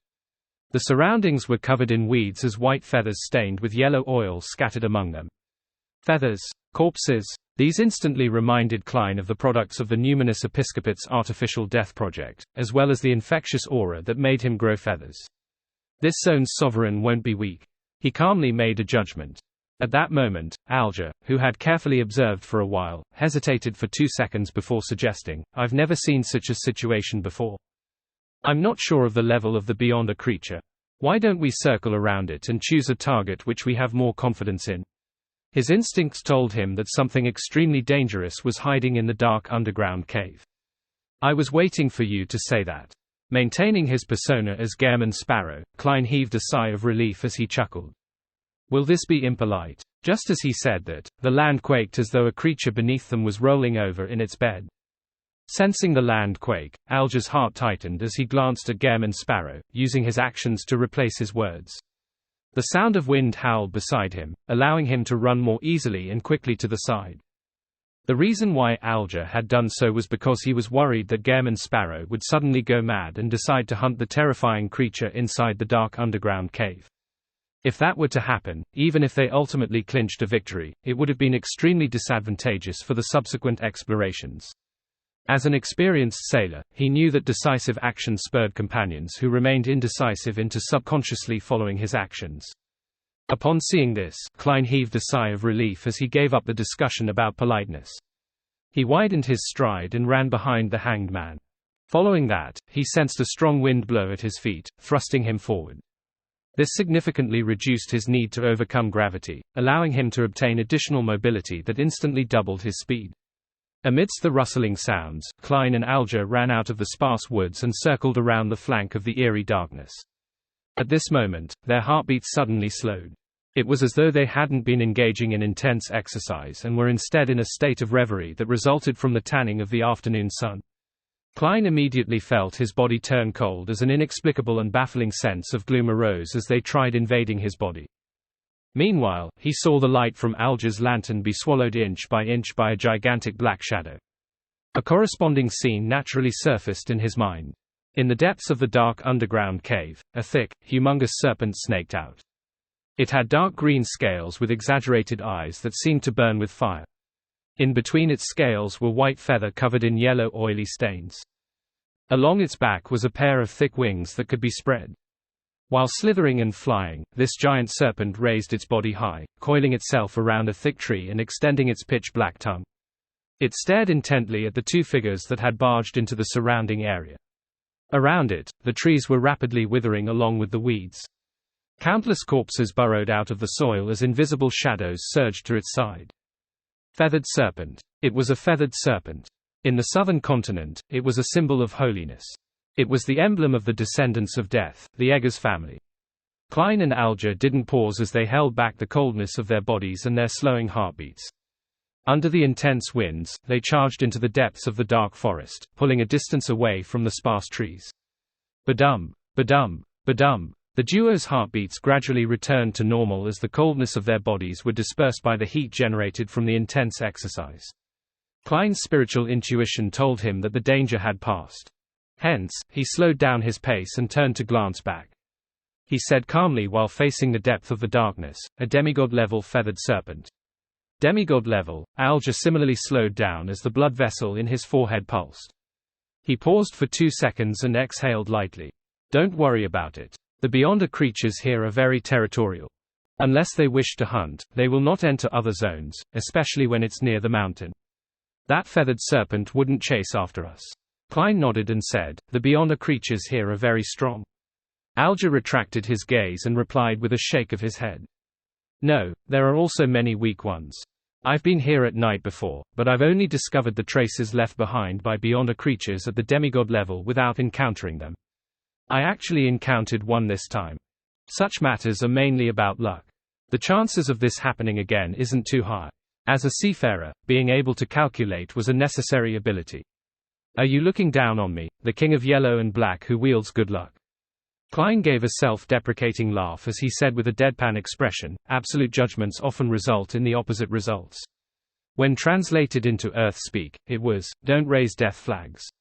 In fact, if it wasn't a feathered serpent at the demigod level, and instead was something at sequence 5, Klein would be happy to bully it. After all, with Azek's copper whistle in hand, the Beyonder creatures in the death domain would lose at least half their combat strength. As for encountering a Beyonder creature at the demigod level, he wasn't too alarmed. This was because the Hanged Man had previously mentioned it, and he had made the corresponding preparations. He had the Fate Siphon Charm, 3 pages of demigod-level Beyonder powers in Leymano's travels, and the ability to travel. Although it wasn't necessarily the case that he could resist a demigod, it was enough to help him create opportunities to escape. "As long as I do not encounter angels," Klein silently added inwardly. After hearing Gehrman Sparrow, Alger was somewhat puzzled. This was because the crazy adventurer was clearly informing him to be more careful and cautious. A cold and crazy fellow. That's right. If he's just crazy, he wouldn't have lived to this day. Alger looked up at the sky as he tried hard to look past the mist and distinguish the blurry stars. After 2 minutes, he retracted his gaze and pointed in a direction. "We'll head in that direction." Klein had long drawn his iron-black death knell. He allowed the muzzle to naturally point downward as he silently followed alongside Alger. He wore a cold and composed expression that had no signs of anxiety. After traversing the extremely dim forest for some time, Alger suddenly stopped. As he looked to his left, he said in a deep voice, "If we head forward more, there will be an illusory chime tree. I hope to handle it by myself. The second Beyonder creature we encounter will be handled by you. I won't involve myself in the hunt. Unless you can't handle it alone." Alger swallowed the second half of his sentence. He wasn't like the hunters who were often seen at sea, people who often couldn't hold their tongues as they habitually said things that infuriated others. The main Beyonder ingredient which Miss Justice needs. Mr. Hanged Man has quite a bit of adventuring experience under his belt. He knows that being frank at times is more useful than concealing matters, and that negotiating is more effective than scheming. Klein maintained Gehrman Sparrow's persona as he nodded with a hint of gentlemanliness amidst his coldness. "Okay. If you can't deal with it, it's best you shout for help, otherwise, I'll treat it as your persistence." The style of a crazy adventurer appears to be different from hunters, but in certain aspects, they are surprisingly similar. Alger silently drew a breath as he continued forward with his lantern. As they walked, they heard weak chiming sounds, and they immediately felt as though they were home, their bodies and mind at ease. Klein acutely sensed that his wariness was melting away in an irreversible manner. No matter how much he emphasized it to himself, he was unable to tense up. At that instant, he even had the urge to head for the source of the chimes, believing that there was something extremely dear and familiar to him located over there. As they were quite a distance away, the chiming was sporadic. Klein was barely able to hold himself back as he turned to look at Mr. Hanged Man. Alger no longer looked as staid as before. The eyes of his rugged face were slightly red. It was unknown if he had recalled something that caused him to plunge into some emotional state. I wonder what Mr. Hanged Man looks like when he's crying. It must be quite terrifying. Klein couldn't help but muse. At this moment, Alger said softly with a hoarse voice, "Leave it to me." Just as he said that, he put down the lantern and slightly turned the sinister ring on his left thumb. He made the protruded thorn that looked like it was stained with old blood stains turn brighter. This was his mystical item, Whip of Mind. Its side effects was to place the wearer in a state of a constant headache, one so bad that the wearer would yearn to slam their head into a wall. However, at that moment, the excruciating headache made Alger maintain his basic lucidity amidst the chimes without being truly hypnotized. At times, a side effect might actually provide benefits to the wearer. As Alger remained poignant, he took out a wooden box from his pocket and snapped it open. Inside it was a grey rat. Mr. Hanged Man wishes to use the rat as bait, so as to attract the illusory chime tree's attention before taking the opportunity to attack it. Not bad. He made adequate preparations. He already had a detailed plan ahead of time. As an experienced adventurer, Klein instantly guessed the Hanged Man's thought processes. Alger held up the rat and shook it when his expression suddenly turned odd. The grey rat was no longer moving. It wasn't breathing and was cold. It wasn't able to take on the responsibility of being bait. Back when they encountered the demigod-level feathered serpent, although Alger was in the periphery of the entity's focus and had escaped quickly without being overly affected, the grey rat he carried with him was only an ordinary animal. It didn't have a strong constitution and vitality, so it perished from the effects of the feathered serpent. It's dead. It's dead. Mr. Hanged Man now understands a principle: plans often can't keep up with change. His luck is mediocre. Upon seeing this scene, Klein couldn't help but twitch the corners of his mouth. He wanted to laugh, but he didn't make a sound, afraid that it would destroy his persona. Such situations were rare to the experienced and meticulous Hanged Man. Alger quickly reined in his emotions as he proceeded forward with the dead grey rat. Klein bent down and reached out for the lantern as he unhurriedly followed behind him. The chimes grew clearer as it made them more and more silent, with the urge to run towards it becoming greater. After taking another few steps forward, Klein finally saw that strange tree. Above its brownish-green trunk were thin cracks. Deep inside each crack was a darkness that looked as though different eyes were growing inside them. The branches that extended outwards had chime-like metal gray objects hanging from them. They were swaying automatically, letting out melodious sounds. And on the branch closest to the trunk, there was a fist-sized, colorless, translucent fruit. Alger stared in that direction as he pressed at his throat before saying to Gairman Sparrow with a heavy voice, "It's best you cover your ears and converge your spirituality." Upon hearing the Hanged Man, Klein's heart skipped a beat. He had an ominous premonition as he ignored his persona, put down the lantern, and took out 2 slips of paper. He then crumpled them into a ball and stuffed them into his ears. Seeing Gairman Sparrow do it without any questions, Alger heaved a sigh of relief. He reflected on how nice it was to work with an experienced fellow. Even though he was an adventurer known to be crazy, he was someone who followed reasonable instructions. He knew what and what not to do. Just as he was about to throw the dead rat, which still retained some of its warmth, at the illusory chime tree to divert its attention, he suddenly saw the shrubs shake as a yellow-skinned, black-striped tiger appeared. Amidst the melodic chimes, the tiger walked towards the strange tree normally, but its eyes were glazed over. It felt indescribably creepy. When Alger saw this, he lowered his arm and abandoned his attempt of throwing the dead rat. Resisting the headache, he calmly watched as the tiger walked closer to the tree due to the growing influence of the melody. It crouched down, raised its right claw, and bared its claws, slicing itself at the neck. Despite the oozing blood, the tiger seemed to have lost all sense of pain. It continued digging in deeper, engorging the wound before it began to skin itself, revealing a naked body covered in mangled flesh and blood. The chimes gradually weakened as the branch suddenly came alive.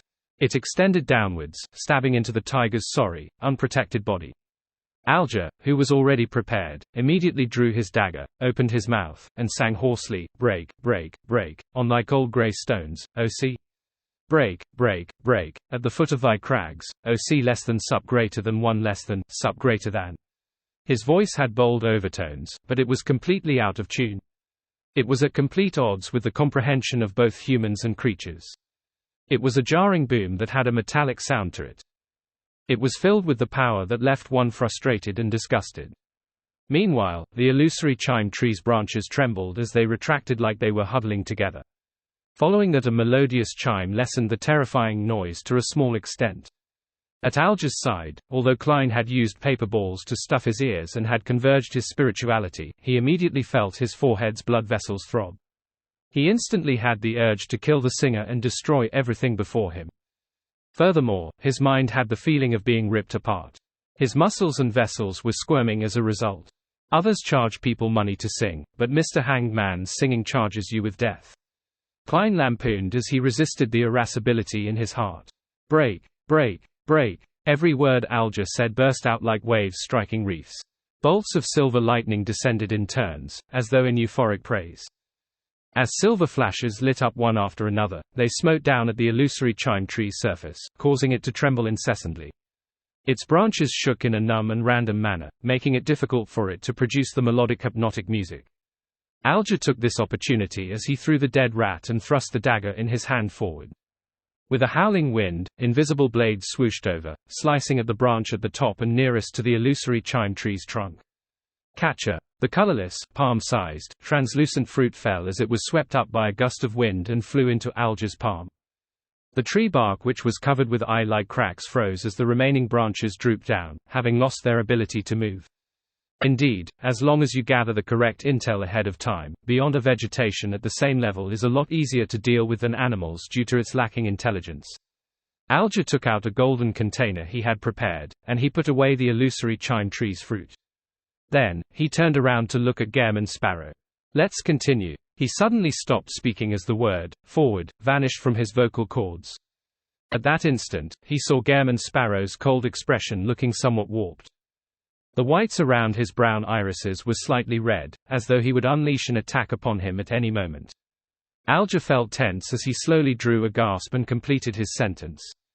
"Let's continue forward." "Let's go," Gehrman Sparrow replied softly. He first circled around the withered illusory chime tree and walked deep into the dark forest. He didn't get any bark, branches, or materials that were rich in spirituality, because they were bound to encounter many beyond creatures later. Furthermore, he didn't have any so-called storage artifacts.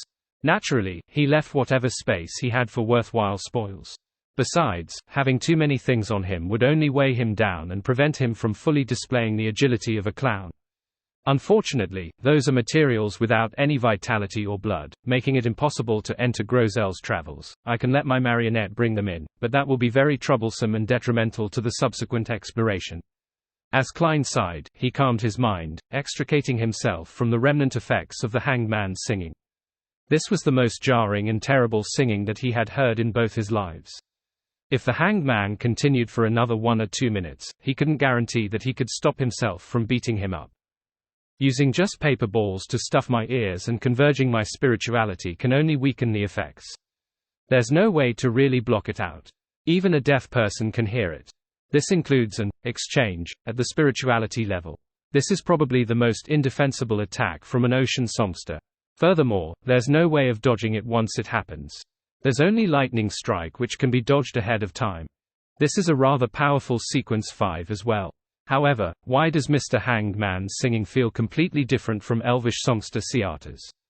As Klein summarized and analyzed his experience, he was somewhat puzzled. At this moment, the lantern holding Alger, who was walking beside him, couldn't help but consider a question. Even Gehrman Sparrow can't stand my singing. How should I act as an ocean songster? In that silent environment, the two quickly proceeded forward amidst thick trees that appeared to be covered in snakeskin as they approached the ancient ruins. With a seafarer beside him, Klein saved himself the trouble of using dowsing rod seeking. He focused on watching out for any sudden attacks. The dark and silent environment resembled a horror story. As the two proceeded forward for an unknown amount of time, they discovered that the trees were beginning to systematically become sparse. This was completely different from the situation back when they met the demigod-level feathered serpent. The trees there had abruptly become sparse, while what they were encountering now was a progressive change. It made them have the misconception that they were about to leave the dark forest. After passing through this zone, we will arrive at the periphery of the ancient ruins. Alger broke the silence. He paused and then added seemingly casually, based on my experience, it becomes more dangerous as we approach it. The signs of a demigod creature I found last time was around here. However, oddly, the periphery of the ancient ruins doesn't have any signs of beyonder creatures. However, I have no idea about deep inside it. This is probably because there's an even more terrifying existence inside the ancient ruins. That zone is its territory, so other creatures do not dare to approach. Klein mumbled inwardly. He had a sense for the danger level of this expedition. He had previously performed the corresponding divination above the grey fog, and the revelation he received was that it had its ups and downs, as well as its problems. However, leaving safely wasn't much of a problem. After the hanged man said that, Klein chuckled. You likely know what my guess is. He didn't say anything further as he entered the zone with sparse vegetation. Alger silently walked beside him, increasingly convinced about his judgment of Gehrman Sparrow. He was calm and crazy. After proceeding dozens of meters forward, they suddenly saw a pair of ghostly blue eyes situated at where the lantern's glow could reach. It was a black baboon crouched on a branch. Its fur was naturally curled, and its head grew black crystals. These crystals grew upwards in a random manner, forming a strange crown. Upon seeing the black baboon, Klein and Alger simultaneously had the urge to bow their heads to not look directly at it. They felt as though it was the ruler of the nearby region, their sovereign. Alger relied on the excruciating headache which the whip of mind brought him in order to escape its influence as he hurriedly took a step to the left in an attempt to avoid any direct clashes. He left the unknown beyonder creature to Gehrman Sparrow. They had agreed to it prior. However, despite walking to the left, he ended up walking forward. His legs also hobbled as though he suddenly needed crutches. Subconsciously, Alger drew his dagger, causing sharp wind blades to swish towards the curly-haired baboon. At that moment, the baboon grinned.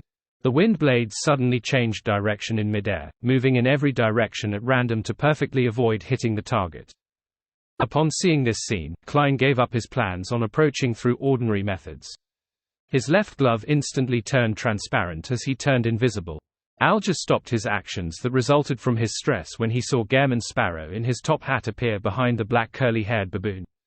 The distance between them was less than 5 meters. Right on the heels of that, the black curly-haired baboon's body abruptly stiffened as though it lost control of most of its body. It even tried hard to raise its palm, trying hard to dig at its eyes in an attempt to distort something. And at this moment, Gehrman Sparrow had already made use of this delay to raise the iron-black revolver in his right hand, aiming the dark barrel at its head. Then, without any emotion, the crazy adventurer pulled the trigger. Bang! The loud gunshot reverberated in the sparse and open region as they extended outwards. If it was an ordinary island with an ordinary forest at night, it would have alarmed the birds and beasts, sending them scattering away. But here, everything remained quiet, so quiet that it didn't seem like any living creatures existed. As for that black curly-haired baboon, its head had burst open, splattering blood and brain matter everywhere like it was raining. The black crystal at its head shattered as well, with not a single piece remaining intact. Klein bent his arm and slowly retracted Death Knell, which was still spewing out smoke. He watched as the mutated curly-haired baboon's stocky body, one more that was muscular than a human's, collapsed to the group. By approaching with traveling, forcefully controlling with Wraith, and seizing the opportunity to deal a lethal strike with Death Knell, it was an instant kill. Klein wasn't doing this to flaunt his strength, but via his observations, he believed that the mutated curly-haired baboon had unique powers. If he didn't quickly finish it off while it didn't understand anything about him, there was a very high chance that the situation would be reversed, making the battle rather tricky. Besides, on such a dangerous primitive island, it was imperative he avoided situations from escalating, for no one knew what things could be lured by an intense battle. Therefore, after Klein possessed the mutated curly-haired baboon with a Wraith, he gave up on the more reliable and more unnoticeable method of controlling spirit body threads, because it took longer. Instead, he chose to cock the gun and use Death Knell to finish it off while it was stiff and slow as a result of the Wraith's influence. The effects were identical to his expectations. The possible accidents that could happen midway were as he imagined. With the help of distortion and chaos, the mutated curly-haired baboon did possess the ability to extricate itself from the unfavorable situation of the wraith's possession, and it would allow the bullet's trajectory to violate the laws of physics and avoid its body. Unfortunately, its efforts had come to an abrupt stop before it could change any effects. Klein had seized the brief moment of sluggishness to decisively deliver the lethal strike. If he had switched to controlling spirit-body threads, the outcome might have been very different. It's worth it to suffer a weakness for this. Furthermore, there's a higher chance of me being needed to use Death Knell later. Compared to realizing what I'm afraid of in a more dangerous environment, it's better to know the problem ahead of time and avoid similar situations. That's the better option. Klein allowed his revolver to point downward as he walked to the side of the mutated curly-haired baboon. At this moment, under the Wraith's control, the Beyonder characteristic of the Beyonder creature rapidly appeared. Alger held up the lantern as he watched this scene from a distance away. It took him nearly a minute to snap back to his senses. Frozen in his mind was ultimately the scene of the flare from Gehrman Sparrow's muzzle and the bursting head of the curly-haired baboon. The chaos they encountered in the beginning had made him understand that the Beyonder creature they had encountered was at a sequence higher than that of the illusory chime tree. It was a relatively difficult creature to deal with, one that required sufficient caution during combat. Furthermore, there wasn't any guarantee of victory. Yet, Gehrman Sparrow had finished the battle in 3 seconds. The speed at which it happened was as though he was engaging in target practice. Being a Sequence 5 Beyonder as well, the difference was unbelievable. Combining a short-distance teleportation ability and a strange power that can control an enemy for a certain amount of time, along with that astoundingly potent revolver, the effects are unimaginable, terrifying. If I were to encounter it for the first time, I would definitely be killed instantly. And even if I'm prepared, it wouldn't be easy to resist it. The best solution is to use my singing to affect my surroundings indiscriminately. It will prevent Gehrman Sparrow from successfully completing a teleport, as expected of a crazy adventurer with a bounty of £50,000. Even without Mr. Fool's help, just him alone isn't weaker than Admiral Hell. It's possible that he's even stronger. While sighing poignantly, Alger reined in his thoughts as he considered how he could deal with the situation if he were in the curly-haired baboon's shoes. Compared to the descriptions from others and his own guesses, witnessing it himself was more convincing and shocking. Inside the corpse of the curly-haired baboon where the shattered black crystal was, a faint blob of light quickly appeared and converged together, turning into a translucent, pitch-black fist that was tightly clenched. Indifferently to their thoughts, the fist produced a feeling of strength and sinisterness. The palm's lines, luster, and fingernails seemed to follow ordinary principles, but they were filled with an abnormal charm. It seemed to hide large amounts of madness and chaos. Sequence 5 Mentor of Confusion from the Black Emperor pathway. I wonder what weakness I received. I hope it's not too odd. I can use Death Knell as much as I want in the next 6 hours. As Klein muttered, he bent down to pick up the Beyonder characteristic and stored it in a prepared metal container.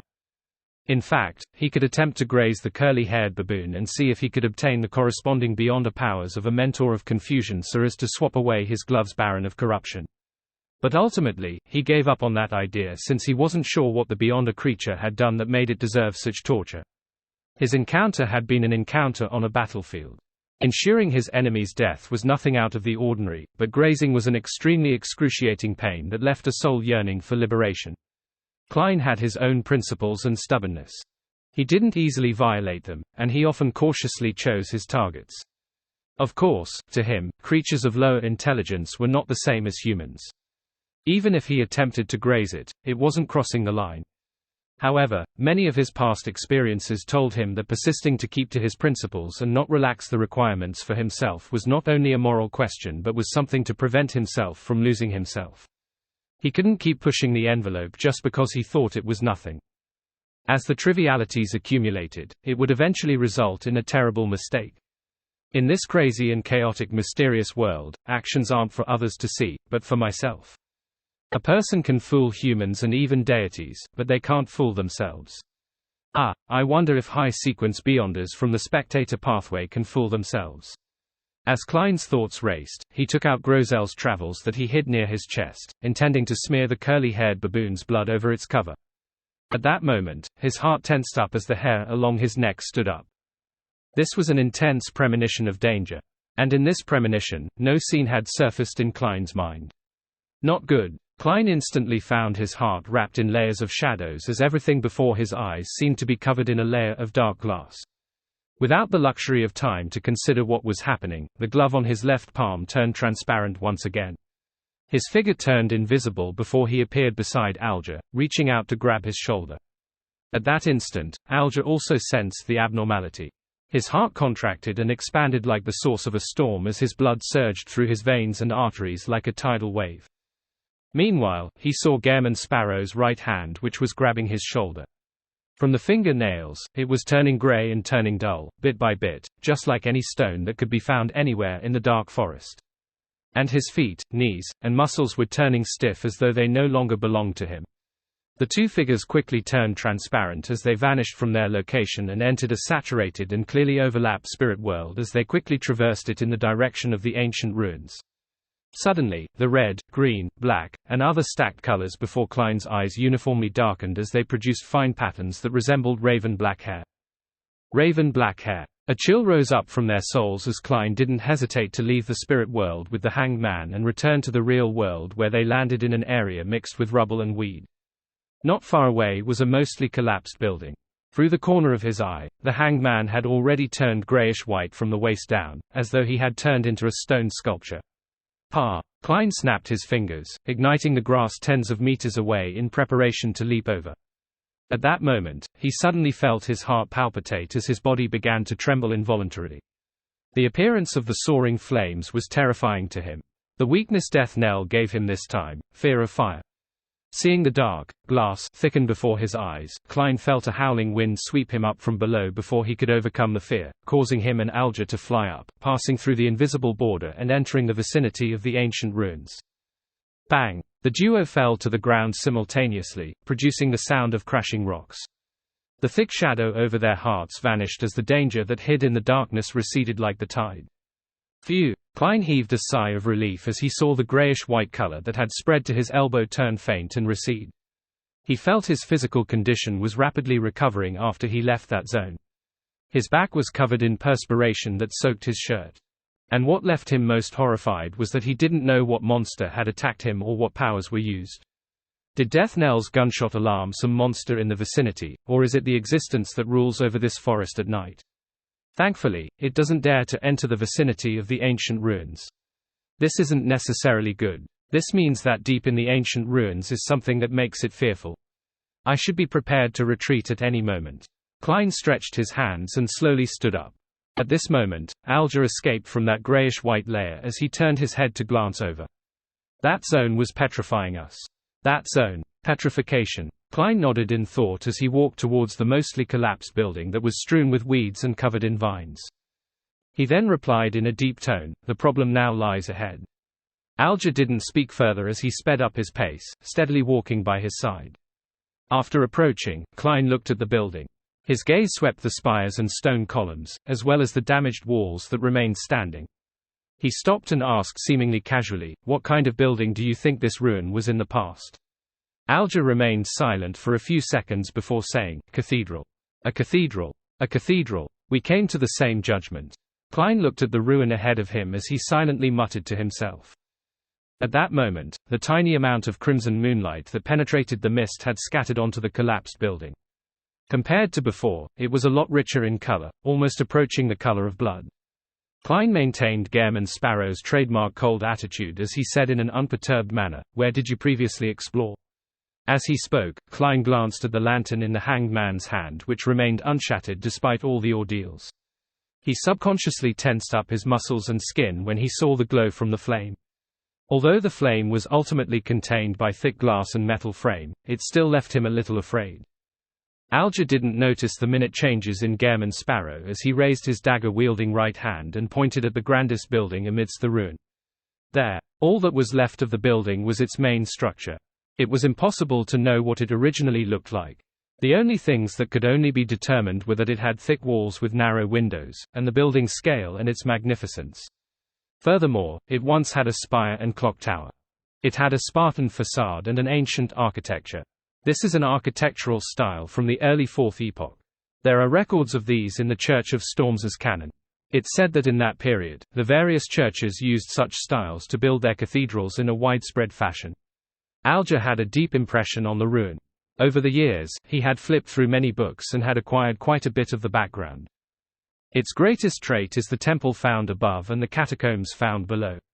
Life and death were both unified here. However, I cannot confirm that the ancient cathedral's interior is as I described, as I've never ventured deep into it. This might be an architectural style left behind from the Third Epoch. Klein made a guess as he walked straight to the opening of the ancient cathedral ruins' abnormally huge door. By keeping the lantern behind him, enjoying only the light emitted from it, he didn't need to suffer from his fear of fire. The duo quickly moved up the grayish-white stairs that were ridiculously high, and they arrived at the door's opening. Inside, they saw remnants of stone columns and arches that extended upwards towards the center. Klein wasn't in a rush to enter. He reached his left hand into his pocket and took out a gold coin as he allowed it to weave between his finger while seemingly muttering something. Suddenly, he flipped the gold coin and opened his palm to await its descent while saying to the hanged man, "How did you determine that deep in this cathedral is something of value that is not less than that of the cards of blasphemy?" After he said that, he looked at the gold coin that had fallen into his palm before putting it away. Alger pointed inside and said, "I've said before that my strength was inferior to Killingo's, and I didn't go as deep as he did." I had no idea what he saw, other than the judgment that there was something extremely precious and important inside from his remarks. Furthermore, it was something that only a true Sequence 5 could obtain. However, the murals near the entrance and the marks on the ground might be able to explain something. Klein nodded and walked through the dark door's opening that the crimson moonlight was unable to illuminate. The black trench coat he wore fluttered gently behind him as Alger held up a lantern and clenched his dagger while following behind. Passing through the opening, Klein used the crimson moonlight that shone in from the opening at the dome to see the hall of considerable depth up ahead. A few of the ancient stone columns supporting it had already snapped. At the end wasn't an altar, nor were there any staircases that led upwards. It was completely dark and difficult to tell the details. It appeared as though it led underground. It isn't a temple above and a catacomb beneath. The temple is underground in the catacombs. It's impossible to determine that. We'll know only by venturing down.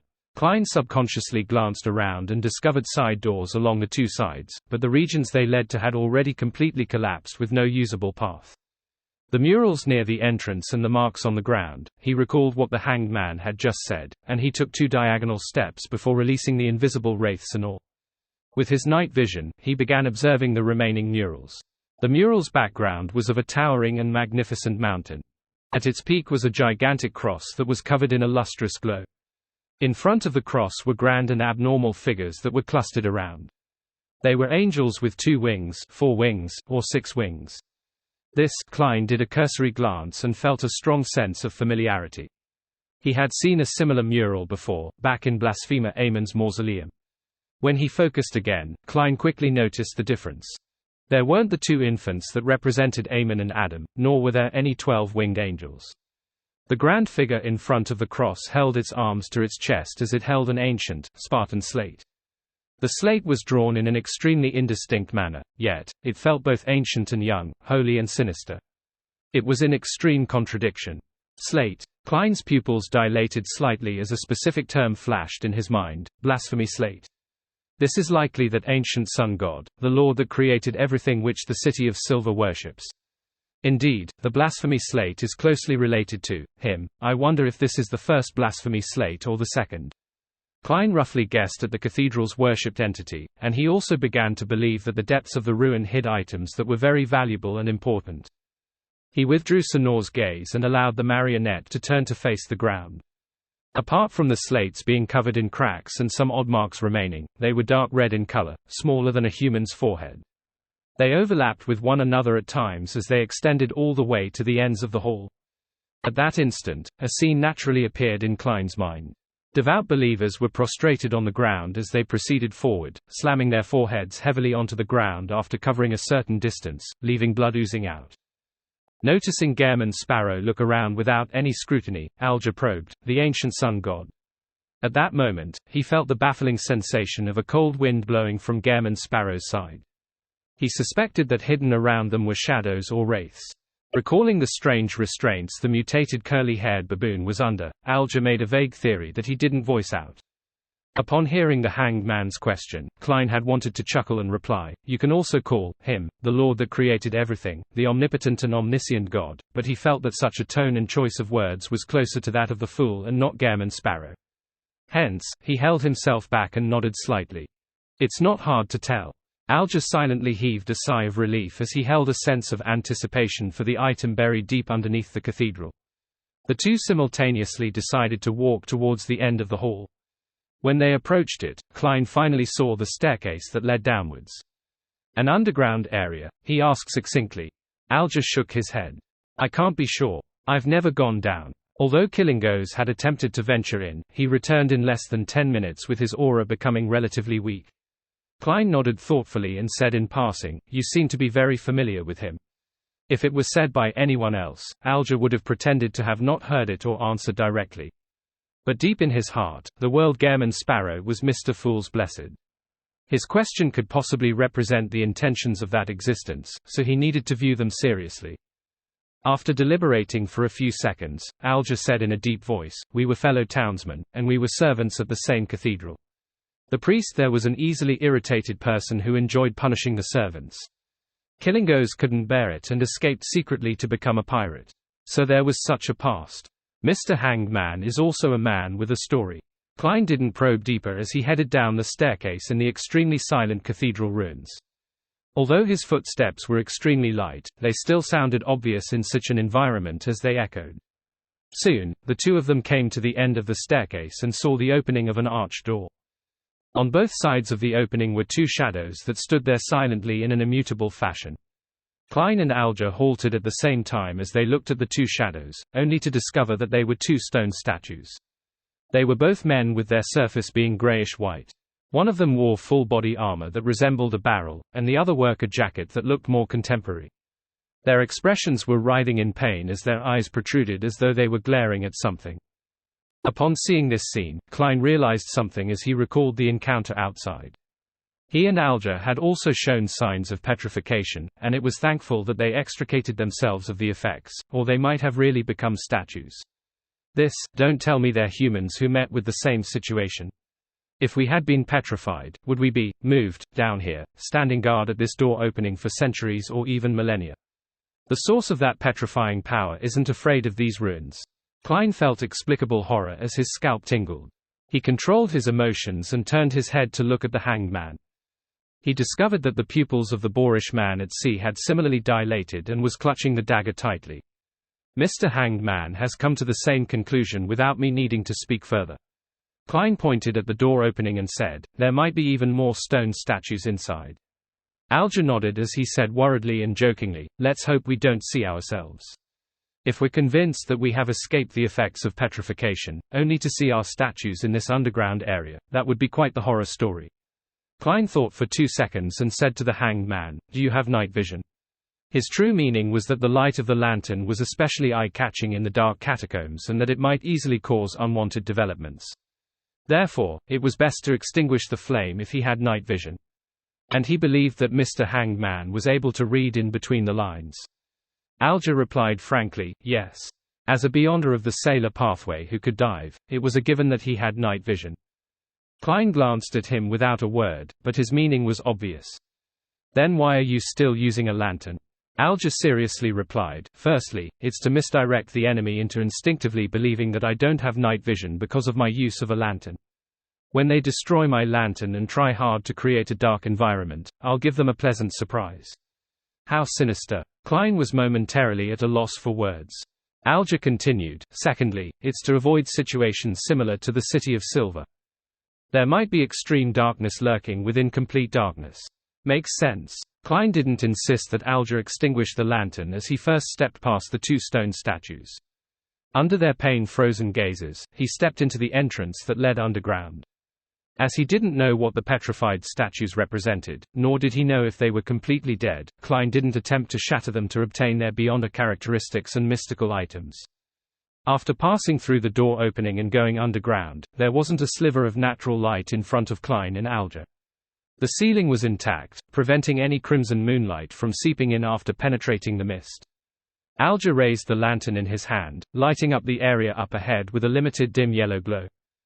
Klein took a glance and discovered at least 6 stone statues of both sexes. They were entirely grayish-white in color, and even their clothes looked like they were engraved. These stone statues included elves, giants, and humans that had an ancient dress sense. Apart from their frozen expressions of pain and despair, there wasn't anything similar. Klein felt a chill down his back when he saw their eyeballs watching him without moving, having made the connection that they were once alive.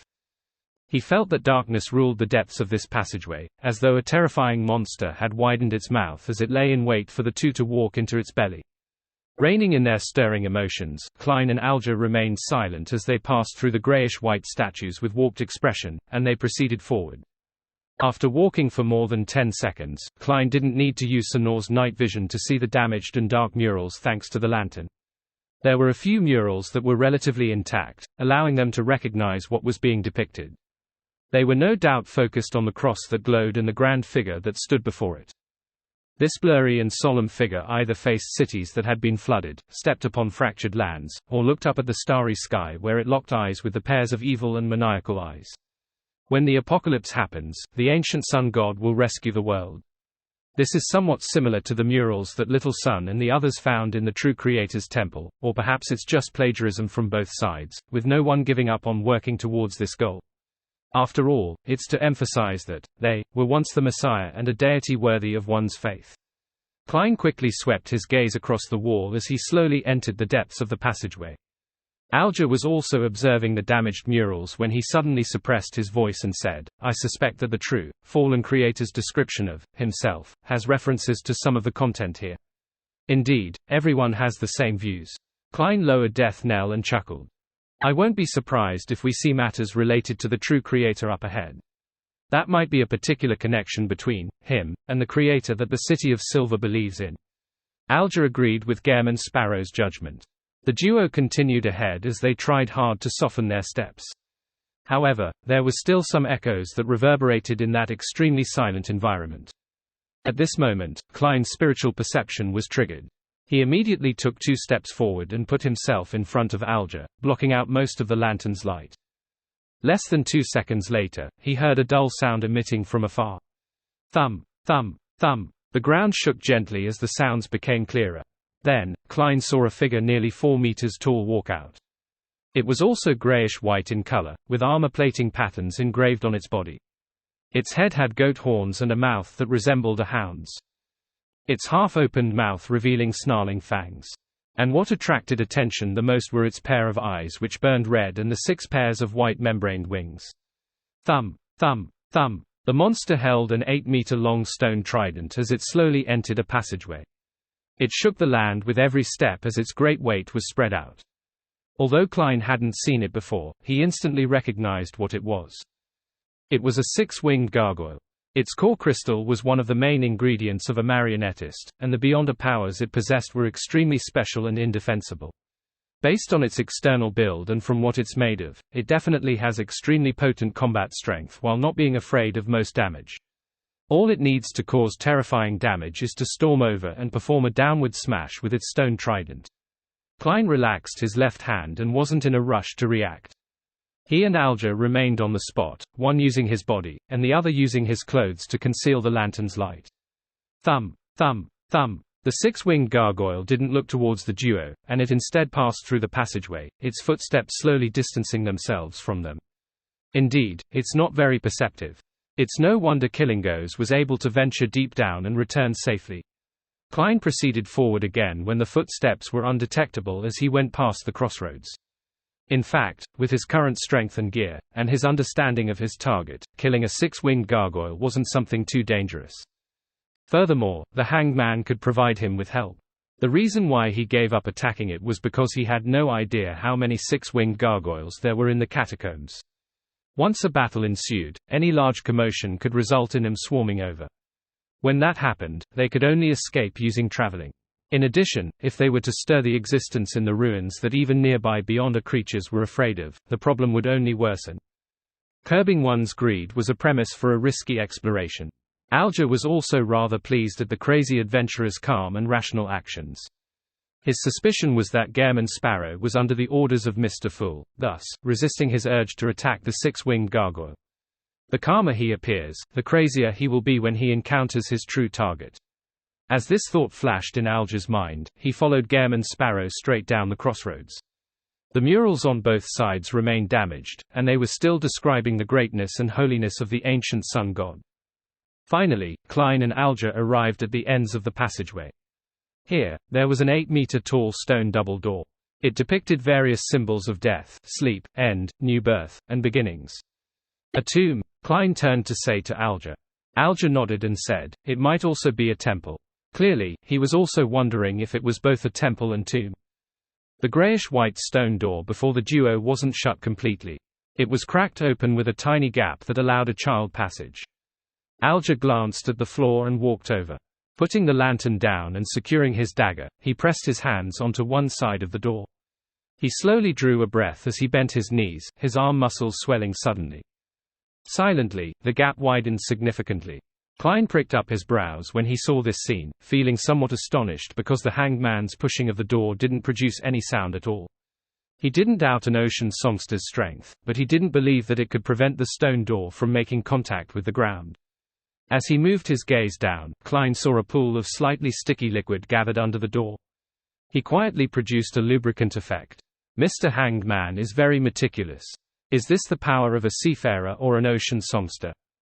He probably also used the powers of a wind blessed to control an air cushion, thus, resulting in this door silently opening. Klein roughly figured out the reason. Although he approached the stone door, he wasn't eager to enter it. Through the widened gap, he observed the scene inside. Reflected in the eyes of the wraith was the corner of the room where there was a row of grayish-white stone coffins. It is indeed a catacomb. As for whether it's also a temple, it's an unknown for now. As Klein thought, he took out Leymano's travels with his left hand. On it were beyond the powers that were suitable to handle matters related to the death domain. Meanwhile, he used a silver dagger to quickly create a wall of spirituality and sealed the iron cigar case to prevent Azek's copper whistle from causing the dead to rise from the graves. Alger also drew his dagger again and placed his left palm over it before sliding his palm outwards. Amidst light crackling sounds, the dagger swirled with silver bolts of lightning that snaked outwards. Having made the preparations, Klein, who was acting as the crazy adventurer, Gehrman Sparrow, was first to pass through the door and into the tomb. Of course, Wraith Sanor had already acted as a scout by circling the tomb before he entered. To a marionettist, there was no need to take risks on many matters once they had a marionette. The tomb's ceiling was soaked with water droplets, a clear indication of the humidity. The room was divided into two regions that each had 12 grayish-white stone coffins. In the middle was a circular region where there appeared to be a beautiful and complicated picture placed on the ground. Klein didn't approach it as he stopped Alger. Then, he controlled Sanor to appear as it quickly floated to a spot above the circular region. Admiral of Blood. Alger's facial muscles twitched. Although he had already guessed so, he couldn't stop his subconscious reactions when he saw it with his own eyes. At this moment, Sanor descended and was able to fully take in the scene in the central region. The picture had dark, dull colors with the background being filled with blurry figures. In the foreground was a long table. On the table was a figure with a resplendent cross glowing from it, and surrounding the figure were three people shrouded in shadows. One was handsome and youthful, another solemn and bold, and the last looking wise with his white beard. The three pairs of eyes exuded an indescribable sense of evil, just like the actions of their owners. One of them had ripped off the figure's arm, stuffing it into their mouths, and gnawing at it as blood was filling his mouth. Another held up a brain and sucked at its juices, while the last had dug out a beating heart, chewing at it in a ravenous manner.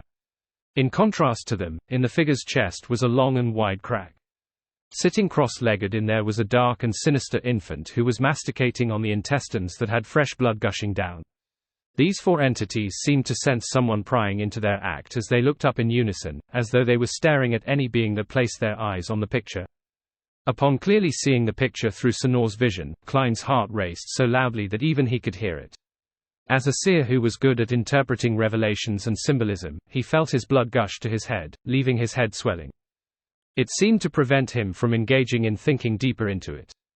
Even so, there was an ethereal voice belonging to him that resounded in his mind. It was filled with alarm. That figure that's dismembered and eaten likely represents the ancient sun god, the Lord that created everything, the omnipotent and omniscient God which the City of Silver believes in. And I've seen the three evil figures surrounding him before. In the underground ruin in Backland, the place that sealed that terrifying evil spirit. They existed in the form of a statue but didn't look as evil as the picture depicts them to be. They each respectively represent the eternal blazing sun, the Lord of storms, and the God of knowledge and wisdom. Suddenly, Klein recalled the name he had once received, one that he had directly received when looking straight at the eternal blazing sun, White Angel. No way. Could it be that the eternal blazing sun was once an angel by the ancient sun god's side? Little Son once mentioned that they heard an ecclesiastic's penitence and prophesy of a matter in Afternoon Town. One of the sentences was, "The kings often came to the palace belonging to the dusk to conspire." The eternal blazing sun was originally named White Angel, which is also a king of angels, one that betrayed that creator. And the Lord of storms, the God of knowledge and wisdom, and the dark infant who I have no idea what it represents had benefited the most out of consuming the City of Silver's creator. The Bibles of the various churches mention that the three most ancient deities were born from the original creator spirit. In a sense, it's actually hinting at this dark history. If my theories are correct, then the Lord of storms and the God of knowledge and wisdom are likely the kings of angels that serve the creator, the ancient sun god, who the City of Silver worships. Perhaps they should be addressed as Wind Angel and Wisdom Angel. This way, all 8 kings of angels are accounted for: Dark Angel, White Angel, Wind Angel, Wisdom Angel, Angel of Imagination, Angel of Time, Angel of Fate, and Red Angel. From what Little Son heard, and from the subsequent developments of these kings of angels, it seems that apart from the 2 sons of God, Amen and Adam, the other kings of angels had betrayed the Creator. No way, this ancient sun god ended way too traggy. However, this picture might not be real. It might be sacrilege. It's still suspect. I wonder who the dark infant sitting in the ancient sun god's abdomen represents. It feels like the true creator is the greatest suspect. Klein instantly thought of many matters as he felt the urge to leave and pretend that he hadn't seen the picture the deeper he pondered over the matter. At that instant, he felt an irrepressible sense of fear, to the point of feeling that the eternal blazing sun, the Lord of storms, and the God of knowledge and wisdom were casting their gaze down from the astral world in his imagination. Who left this picture behind? Who could have known so many secrets and clearly be on the ancient sun god's side? One of the other angels or saints that have been constantly following the City of Silver creator with enduring faith. Klein's back oozed with sweat as his body trembled slightly. Although Alger's observational abilities were inferior to Miss Justice, he was an experienced beyonder. In this environment that needed a high sense of vigilance and awareness, it wasn't difficult for him to notice that something odd had happened to Gehrman Sparrow. What happened? He asked with a suppressed tone. Klein suddenly snapped to his senses as he made Sonor move his gaze away as he pointed at the circular region in the middle. You'll know just by looking at it. A picture that can make Gehrman tremble. Will it make me lose control immediately? It's probably not a problem since he's not stopping me but suggesting that I take a look. However, I cannot eliminate the possibility that he has already lost his reasoning and is just acting normal. Many thoughts flashed through Alger's mind, but ultimately, he steadily walked towards the central region with his lantern in hand. After about 8 steps, he saw the gloomy picture. In just 3 seconds, Alger's hands trembled with the dagger and lantern in his grip. It was as though he was suffering from some kind of mental illness. Thanks to the world Gehrman, he had once seen the 6 Orthodox deities' anthropomorphic statues in the Tarot Club. He naturally recognized that the arm-eating, heart-ripping, and brain-guzzling figures were respectively the Lord of Storms, the eternal blazing sun, and the God of knowledge and wisdom. In the past, he had committed a disloyal act to the church whilst under Killingos's coercion. He joined the Tarot Club and distanced himself from the Chasm of Storm, believed in Mr. Fool and wished to gain more strength and power, and he leaked the church's intel and was unmotivated in certain matters. Even so, he ultimately believed himself to be a believer of the Lord of Storms, albeit someone who wasn't devout and passionate enough. But at that moment, he felt deep down in his heart that he had committed a grave sin of sacrilege. He nearly dug out his eyes in horror. To not kill myself directly, it means that I really have become a false believer. Alger didn't dare take another look as he turned around and looked at Gehrman Sparrow. With a trembling voice, he asked, "Those 3 are kings of angels?" "I can't give you confirmation. All I can say is that the eternal blazing sun is intimately connected to the White Angel," Klein vaguely answered. As expected, Alger immediately felt that the possibility that the Lord of Storms, the eternal blazing sun, and the God of knowledge and wisdom were once kings of angels. As for Gehrman Sparrow not being able to confirm the situation, he wasn't too surprised. It wasn't odd since he was only a blessed and not Mr. Fool. Alger was just about to say something when he heard a sharp screech. It was as though someone was using their fingernails to scratch the lid of a stone coffin. No, it wasn't an analogy, and it was exactly what was happening. Twing, rip, sizzle, sharp, jarring sounds of scratching sounded from 3 stone coffins on both sides. Then, the heavy lids were either flung open or blasted open as 3 warped figures stood up. One of them wore an ancient white robe that had nearly turned gray. Its face was riddled with pockmarks, and across its neck, forehead, and the back of its hands were deep eyes. Beside it was a figure with huge palms and thick fingers that looked as though they were made of wood. Slathered around its body was a layer of yellow-green pus as a mist of the same color emanated out of it, seemingly capable of eroding away the stone coffin.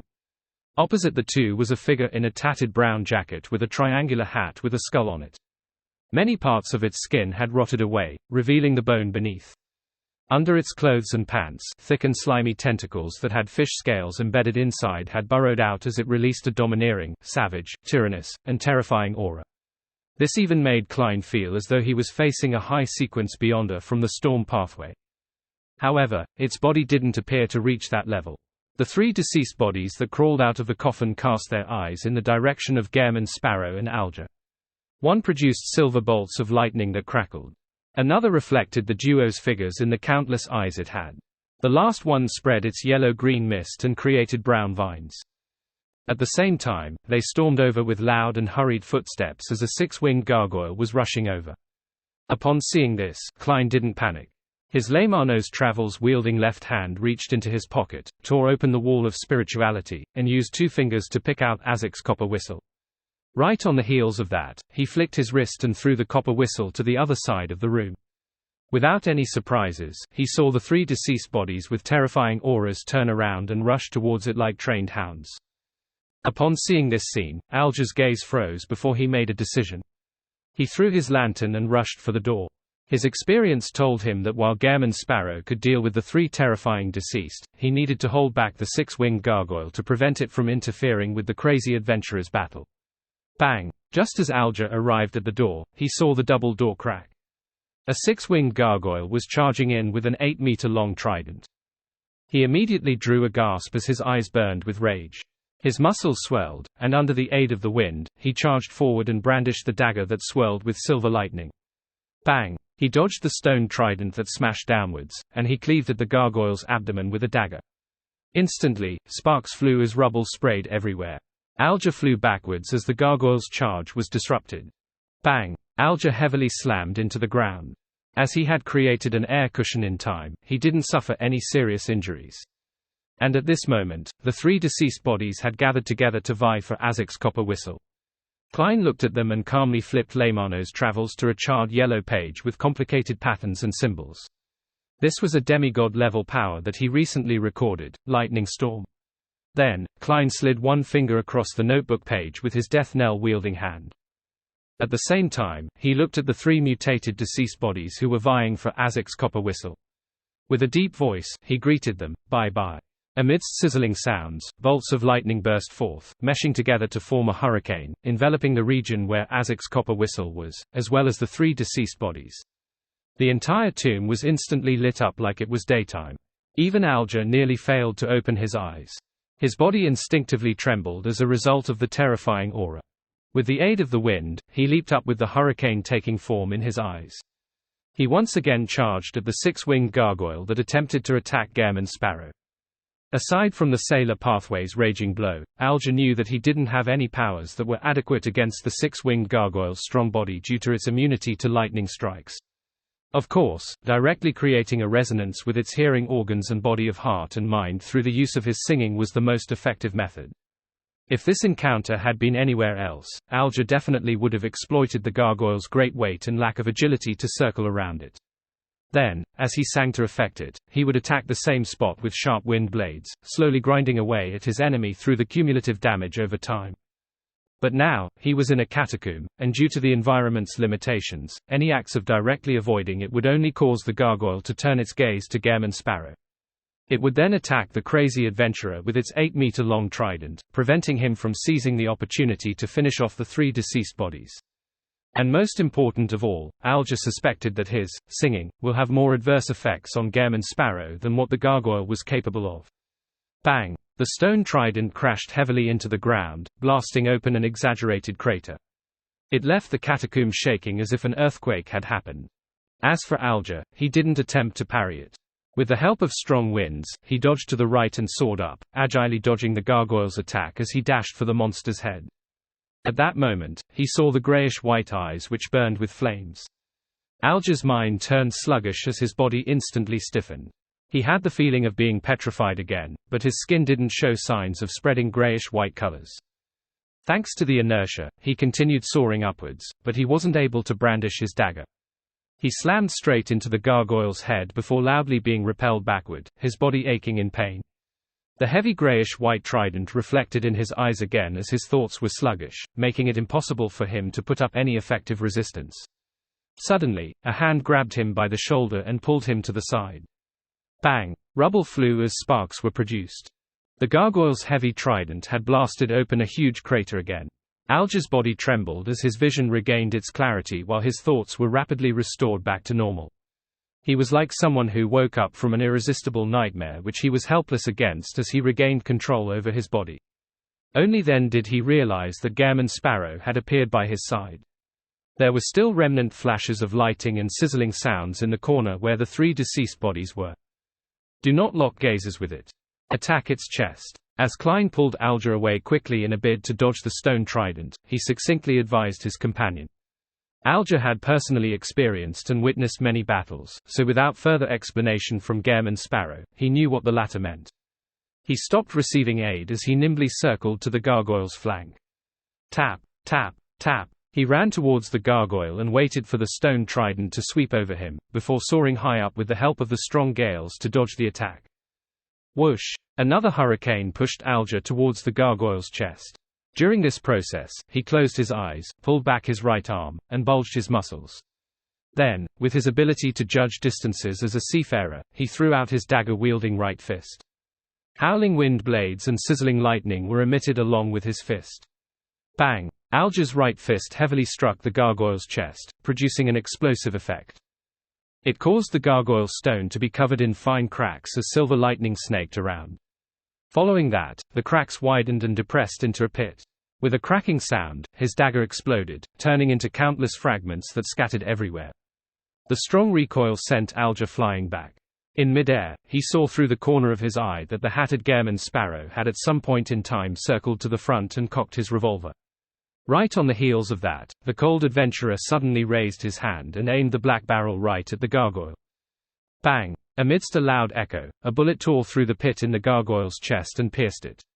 Following the explosive boom, the grayish-white stone monster convulsed a few times before the flames in its eyes were extinguished.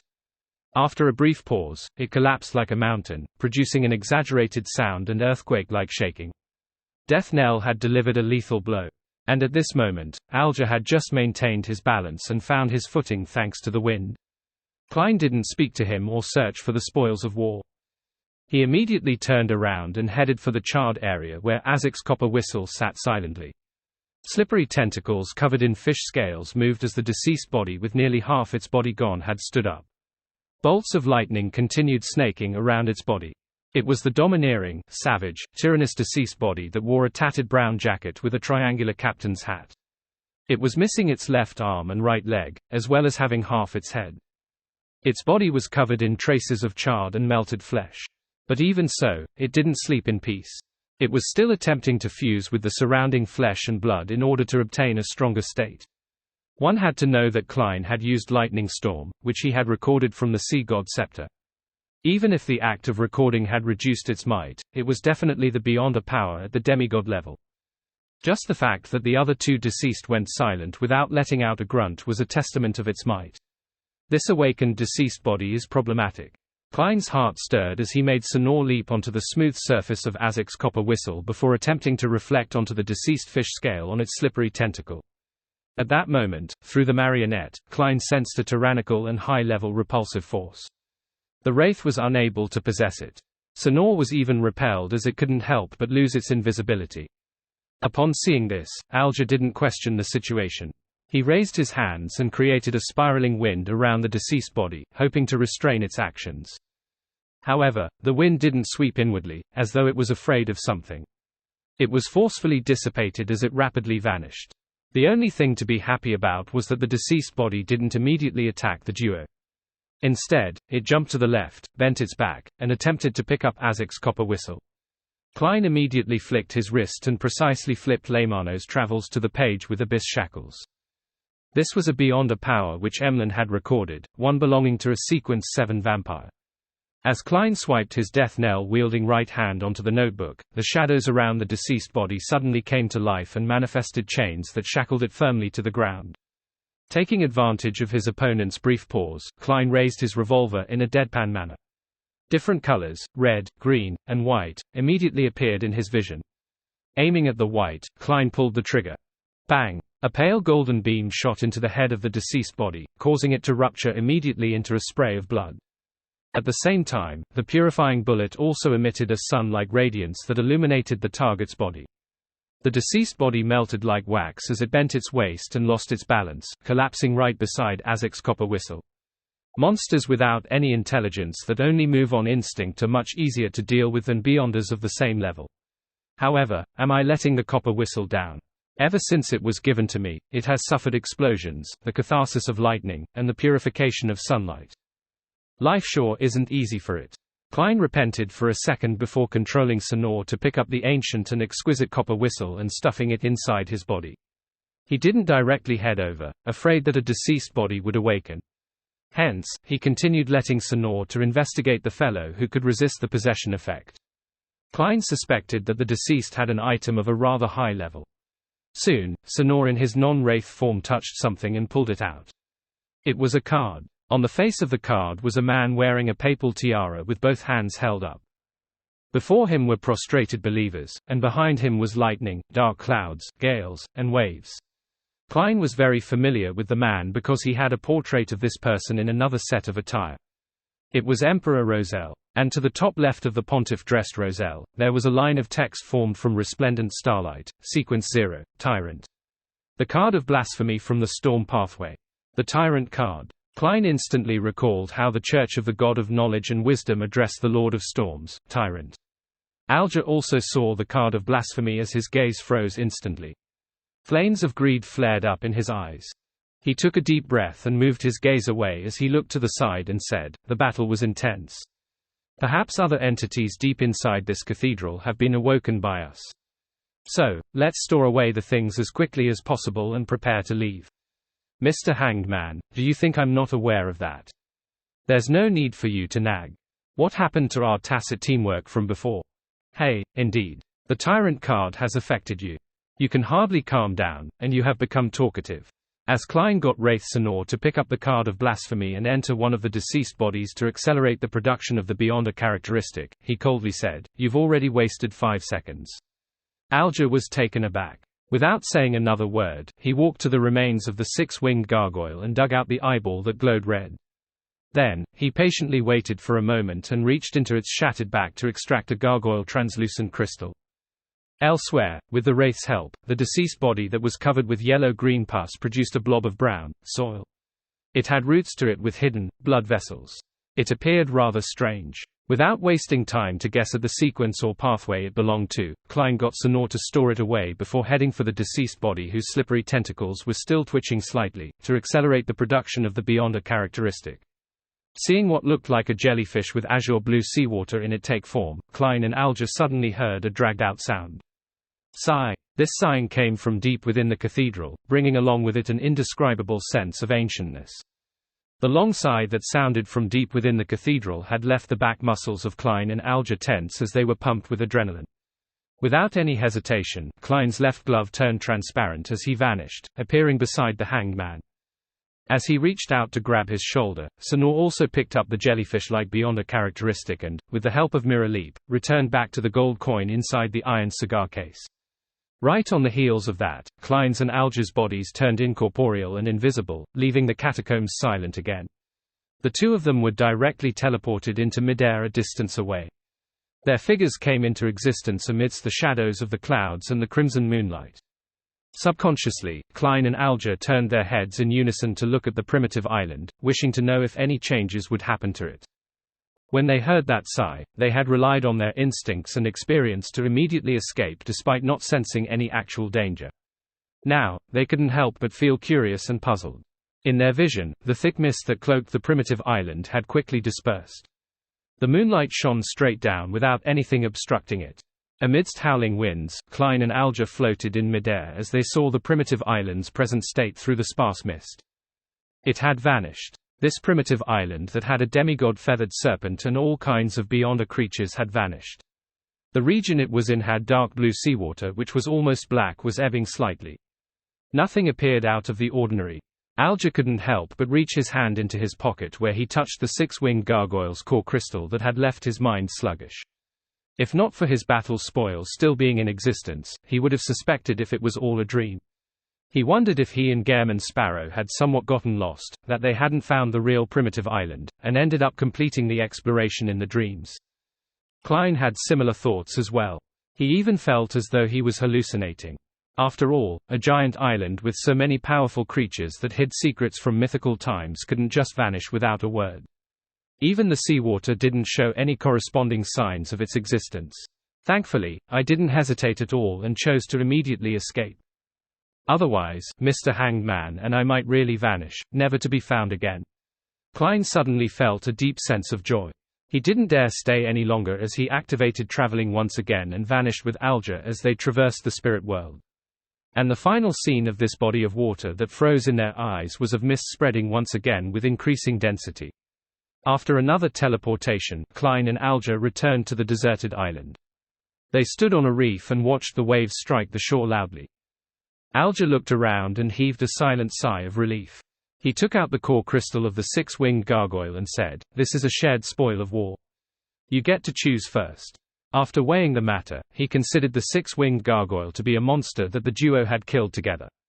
As for the three deceased bodies, they were solely Gehrman Sparrows. Klein didn't directly respond. He made Sonor float beside him as he took out the Tyrant card, the brown soil beyond a characteristic, and the jellyfish-like beyond a characteristic. The latter was suspected to be that of an ocean songster's. After doing all of this, he said, "One battle. I'll choose first." Thrice. He meant that in the battle the duo faced, they had fought three deceased bodies and a six-winged gargoyle. He had contributed greatly in the entire battle, so the spoils of war received in the tomb belonged to the pool. Of course, based on the contributions, Gehrman Sparrow had the right to choose first and choose 3 consecutive times. Alger was taken aback as he gained a new understanding of the crazy adventurer. He then nodded. "Okay." Klein immediately reached his hand towards his marionette and calmly took the Tyrant card with Roselle's face on it. This counts as twice. With the card of blasphemy, along with the sea god scepter, he could barely be considered a fake demigod when taking action in his spirit body state. This was also very useful when acting as sea god. Of course, the greatest value the Tyrant card provided was the high sequence potion formulas of the Storm Pathway, as well as the subtle ability to sense the ingredients needed after reaching sequence 4. And it was precisely because of this that Klein didn't wait till they returned to the City of Generosity, Biome, to split the spoils of war. He was afraid that the Tyrant card would directly attract Sea King Jan Kotman. "It's up to you to say how many times it counts." Alger didn't retort, nor did he plan on objecting to Gehrman Sparrow's claim.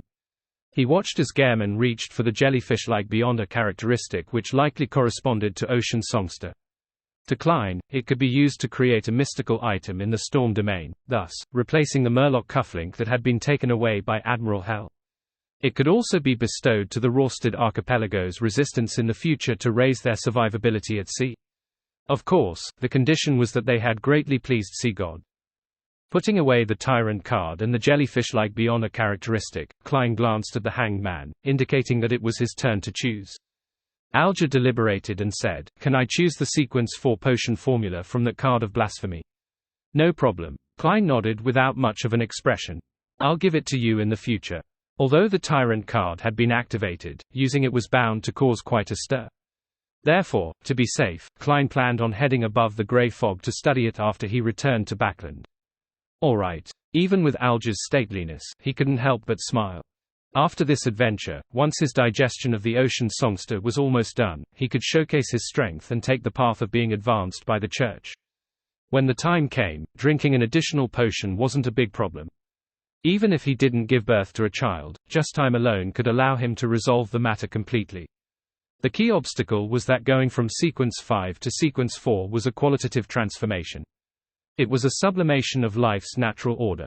Countless ocean songsters in the Church of Storms had worked hard for decades, but they had failed to obtain an opportunity. Alger didn't believe that he, as a mixed blood, one who had promoted himself from a servant, would receive any special treatment. He felt that not being ostracized was already something to be happy about, a result of his ability to build social ties. Furthermore, in the church, the potion was directly given for the advancement to sequence 4. There was no advanced understanding of the formula or its preparation. For Alger to gain an advantage in this intense competition, he had to have other ideas apart from being ranked within the top 3 in terms of contributions. His present line of thought was to kill a famous pirate. From him, he could obtain the cataclysmic Interra's potion formula. Then, he could let the clues point towards the mutated deceased body in the primitive island. It was likely a powerful pirate who had once been active at sea before suddenly vanishing. This way, the upper echelons of the Church of Storms would definitely suspect that this powerful missing pirate had obtained the Card of Blasphemy, and this undeniable reality could be verified via many different means. Alger could use the advantage of already knowing the cataclysmic Interra's potion formula to obtain a chance to become a sequence 4. Of course, that's working on the premise that the Church doesn't have a sealed artifact that can directly wipe out any corresponding memories. If this method doesn't work, and there's no real way to advance, I can only secretly gather the corresponding ingredients and prepare the required ritual for advancement. Once I become a sequence 4, I'll immediately leave the church and become a pirate king. Alger reined in his thoughts and watched as Gehrman Sparrow took away the brown soil like beyond a characteristic. Glancing at the remaining items, he put away the grayish-white translucent crystal and handed the 6-winged gargoyle's eyeball to Gehrman Sparrow. With him not lacking any powerful offensive means, and him being well-rounded when it came to the sea and land, it was rather useful for him if the Beyonder ingredient could be made into a mystical item. Back in the tomb, if it wasn't because he was uncertain if psychic piercing could affect the gargoyle, and the battle situation didn't allow for any mistakes, he would have chosen to first use the Whip of Mind. After splitting the spoils of war, putting them in different boxes, and sealing them with walls of spirituality, Klein stored away Sonor. Reaching out his hand to grab the hanged man, their figures turned faint as they entered the spirit world. After the traveling was completed, the two appeared on a mountain beside the sea in the Byam city outskirts. It was still close to the cemetery, and it was as though they had never left. Alger didn't harp on the topic as he nodded at Gehrman Sparrow. If you need any mystical items created, I shall bear the corresponding costs. It's a pleasure working with you. Wearing the transparent glove, Klein tersely answered before vanishing. He left the hanged man behind, and he directly teleported himself to a secluded corner in Byam City. Next, I need to select a lucky pirate. Klein surveyed his area as he muttered silently and stretched his fingers before walking out into the street. Of course, he didn't forget to change his appearance. He also smeared blood over Leymano's travels. After all, there were bounty notices everywhere for Gehrman Sparrow, and Sea King Jan Kotman remained in this city. If he were recognized or got lost, things would be nasty. On the mountainside outside the city, Alger looked up at the dark night where there were the crimson moon and the countless stars. He slowly inhaled and exhaled, allowing the refreshing and saltiness of the seaside to cleanse his body. The exploration he had just completed was the most dangerous adventure he had ever had. If not for the teleportation from Gehrman Sparrow's creeping hunger, he doubted that they could escape alive. However, as Mr. Fool's blessed, the world should have other trump cards. For example, those demigod-level Beyonder powers in Leymano's travels. But in that case, we might not have successfully reached the tomb, with us encountering more trouble along the way. Yes, that Card of Blasphemy of the Storm Pathway is the target that made him restrain his madness. This was an instruction from Mr. Fool. He had already foreseen it. Perhaps he even knows the existence that produced that sigh from deep within the cathedral. Back then Killingos might have seen the tyrant card but had lacked the ability to obtain it. That must be why he said that. Alger's mind churned as he slowly walked to the foot of the mountain. Backland, 160 Bockland Street. Gairman Sparrow's figure suddenly appeared inside his bedroom as his black trench coat fluttered while his half-top hat remained straight. The Dwayne Dantes lying in bed immediately turned incorporeal, receding into a palm-sized mirror. Probably no one came tonight. Rhodes didn't cause any trouble. Upon seeing the peace and quiet, Klein secretly heaved a sigh of relief as his body grew a lot taller and his sideburns turned gray. His blue eyes deepened as he transformed into Dwayne Dantes. Meanwhile, watery waves stirred in the mirror as silver light gathered to outline words. Great Master, I didn't do anything today. No, I seriously acted as the sleeping Dwayne Dantes. In addition, I encountered something. Do you wish to know what it was? Ignoring Rhodes's desire to be praised in its first sentence, Klein felt his heart skip a beat. As he took off his hat and threw it on the reclining chair beside him, he said in a deep voice, "Tell me." The words on the mirror disintegrated and squirmed into new text. A lady peeped into this house when she was walking past this street. How does that matter? There are plenty of people who admire the surroundings when passing by every day. Klein was just about to say something when the aqueous light stirred on the mirror's surface, outlining a figure. The person was dressed quite oddly in the eyes of normal people. She wore a spirit medium's black robe. Her eyeshadow and blush were blue. She looked beautiful, but she also had an uncanny appearance. She was none other than Daly Simone. This lady had turned her head to look out as she passed by Unit 160 while on a carriage moving down Bockland Street. She had stared out for more than 3 seconds. Man, she not only had an impression of Dwayne Dantes because of his eyes, but she has also grasped something about the situation. Klein frowned slightly and asked, anything else? No. As Rhodes presented the word, it sketched what symbolized a sworn oath. Klein nodded and ignored the mirror's passion. He then sent it away. After doing all of this, Klein took out a candle and set up a ritual. He summoned and responded to himself, bringing all the spoils of war and his clothes above the gray fog. He planned on separating Gairman Sparrow's and Dwayne Dantes's clothes. He didn't wish to miss out on any details in the future. He snapped a finger and made the candlewick burn with a scarlet flame. Flame! Flame! Klein's gaze froze as he quickly closed his eyes and turned around, his back facing the candle. Then, he controlled Sonor to approach the desk. During this process, Sonor's body trembled violently, but he ultimately reached out his right hand to extinguish the fire. I'll sleep for the night and think about it tomorrow. No, I have the Tyrant card on me, and it has already been activated. Although there's the wall of spirituality to seal it, it might not be able to fully screen out the attraction force from those of the same pathway. It might only weaken its influence and take more time. Back when I was in Byam, I came and went quickly, without daring to stay too long. Just as Klein calmed down, he thought of certain problems. A few seconds later, he slowly took a deep breath, raised his hand, and snapped his fingers to light the candle. Following that, he held back the horror in him as he controlled Sonor to take another 2 candles to set up the sacrificial ritual. This way, it skipped the step of him responding to the summoning for the entrance to the real world via the flame. After everything was done, Klein turned around with great difficulty as he, piously, lowered his head. Without looking into the candlelight, he seriously chanted the honorific name of the fool. By a sheer willpower, to the point of him bursting out in tears, he finally completed the ritual and sacrificed all the items, sending him above the gray fog. Phew! Klein exhaled, taking 4 steps counterclockwise, he arrived at the silent mysterious space.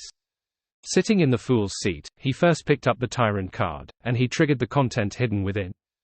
The card of blasphemy immediately became 3-dimensional, like a palm-sized book. As he flipped through the pages, each page had a Roselle Gustave.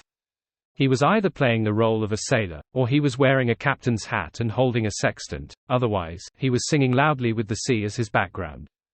Klein was rendered speechless by this sight. He felt increasingly convinced that his fellow Earthling was way too narcissistic. I'll be really impressed if the Demoness card also uses his image. As Klein lampooned, he read through the corresponding contents, analyzing the sequence names, ingredients, and rituals of the Storm Pathway. Sequence 9, Sailor. Sequence 8, Folk of Rage. Sequence 7, Seafarer. Sequence 6, Wind Blessed. Sequence 5, Ocean Songster. Sequence 4, Cataclysmic in Terror. Sequence 3, Sea King. Sequence 2, Calamity. Sequence 1, Thunder God. Sequence 0, Tyrant. The ritual to become Tyrant, or in other words, the Lord of Storms, is very different from that of the Black Emperor. Firstly, it needs hundreds of thousands of followers to submit and believe in said person out of fear. Secondly, it is to challenge a true deity, in other words, another Sequence 0, and survive. Finally, in this atmosphere of fear and submission, consume the potion to complete the advancement. This sucks. A Sequence 1 who hasn't experienced a qualitative change is to challenge a Sequence 0 true deity. Doesn't that spell almost certain death? Besides, what if there's no Sequence 0 during that era? Then, wouldn't one need to think of a way to nurture one, or to switch to a neighboring pathway? Of course, the ritual might not be necessary. With enough luck, there's still a chance of succeeding by directly drinking the potion. Sea God Calvatur was such an example. It didn't even consume a potion but instead an unconcocted Beyonder characteristic. The core of this ritual is the courage to challenge a deity, with massive feelings of fear and submission. Tyrant doesn't seem to come equipped with the Black Emperor's uniqueness of distorting rules, preventing him from resurrecting from the dead and returning from the void. However, it seems to be able to transform into lightning or light for a short period of time, perhaps capable of creating a planet-level disaster. Emperor Rozel's focus is on the formula and ritual. His description of the Beyonder powers and deity authorities are very vague. Klein casually summoned a piece of paper that wasn't conjured. Using a fountain pen, he recorded the cataclysmic Interra's potion formula and wrote a note in the World Gehrman Sparrow's style of speech. Avoid recalling the contents of that picture usually. This was a warning for the hanged man. In the mysterious domain, matters that involved Sequence 0 required caution and carefulness. Care needed to be taken even if it violated common sense. It didn't mean that seeing and discussing that picture on the primitive island meant that they were safe in the outside world. If they often recalled the matter, there might be a day when they were lucky enough to have lightning smite down at them suffering from an unresolvable conundrum that killed them with an aneurysm, or them dying from heat stroke from the sun's radiance. The ritual of the cataclysmic Interra is extremely dangerous. It will trigger earthquakes and tsunamis, and the advancer needs to consume the potion in such an environment, holding out until it ends. Klein folded the piece of paper and placed it to the side while putting away the Tyrant card. After using divination to confirm that the three Beyonder characteristics he obtained were separately the Black Emperor Pathways Sequence 5 Mentor of Confusion, Storm Pathways Sequence 5 Ocean Songster, and Planter Pathways Sequence 5 Druid, Klein finally had the time to recall what had happened during his exploration as he considered the information it hid. Eternal Blazing Sun is clearly of the Sun Pathway, and that City of Silver Creator is also known as the Ancient Sun God. This can be determined from some of the Fourth Epoch history and the murals of the elves. According to the law of Sequence Beyonder characteristics conservation of having no Sequence 1 when there's a Sequence 0, the White Angel back then likely wasn't a king of angels. But if he wasn't a king of angels, he had no right to partake in the feast of the City of Silver Creator. This not only has external elements in play, but it also includes the problem of jumping directly from Sequence 2 to Sequence 0, which has a high chance of losing control. Either Eternal Blazing Sun had switched pathways to become a god, or the City of Silver Creator's main authority wasn't the sun. After he defeated the ancient gods, he had already allocated parts of his authority to the angels beside him, making them become kings of angels. Therefore, the elves' murals and the name that eventually spread had only indicated that he once wielded authority over the sun, and that it wasn't an authority he held the entire time. There's also another possibility. The Creator, who took over the ancient gods' authorities, had the ability to allow a Sequence 2 of the same pathway to advance to Sequence 1. Klein's train of thought quickly turned to who had built the cathedral and left behind the mural.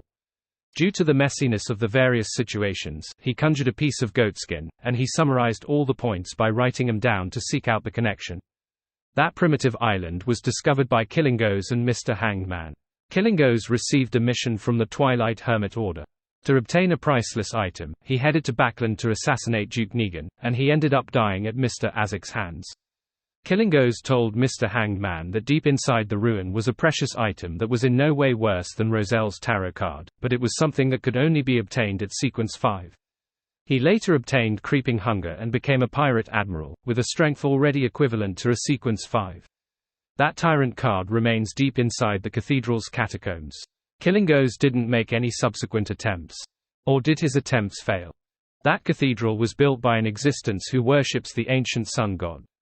The mural depicts the dark history of the true deities before the cataclysm, and is clearly on the ancient sun god side.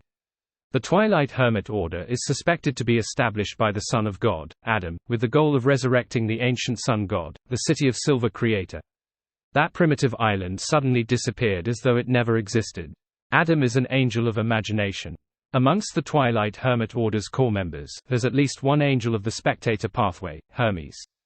The Twilight Hermit Order tends to select members of the Sailor, Reader, or Sun pathways.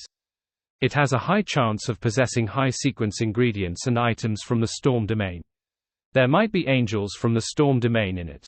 Klein lowered his pen and looked at the content listed out as he slowly made a guess.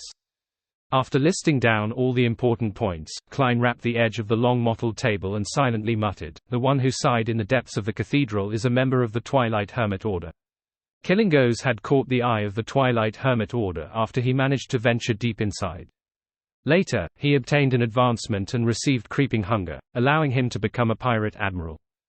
If that's the case, it can be understood why he didn't go to the primitive island again to take away the Tyrant card after possessing the strength of a Sequence 5.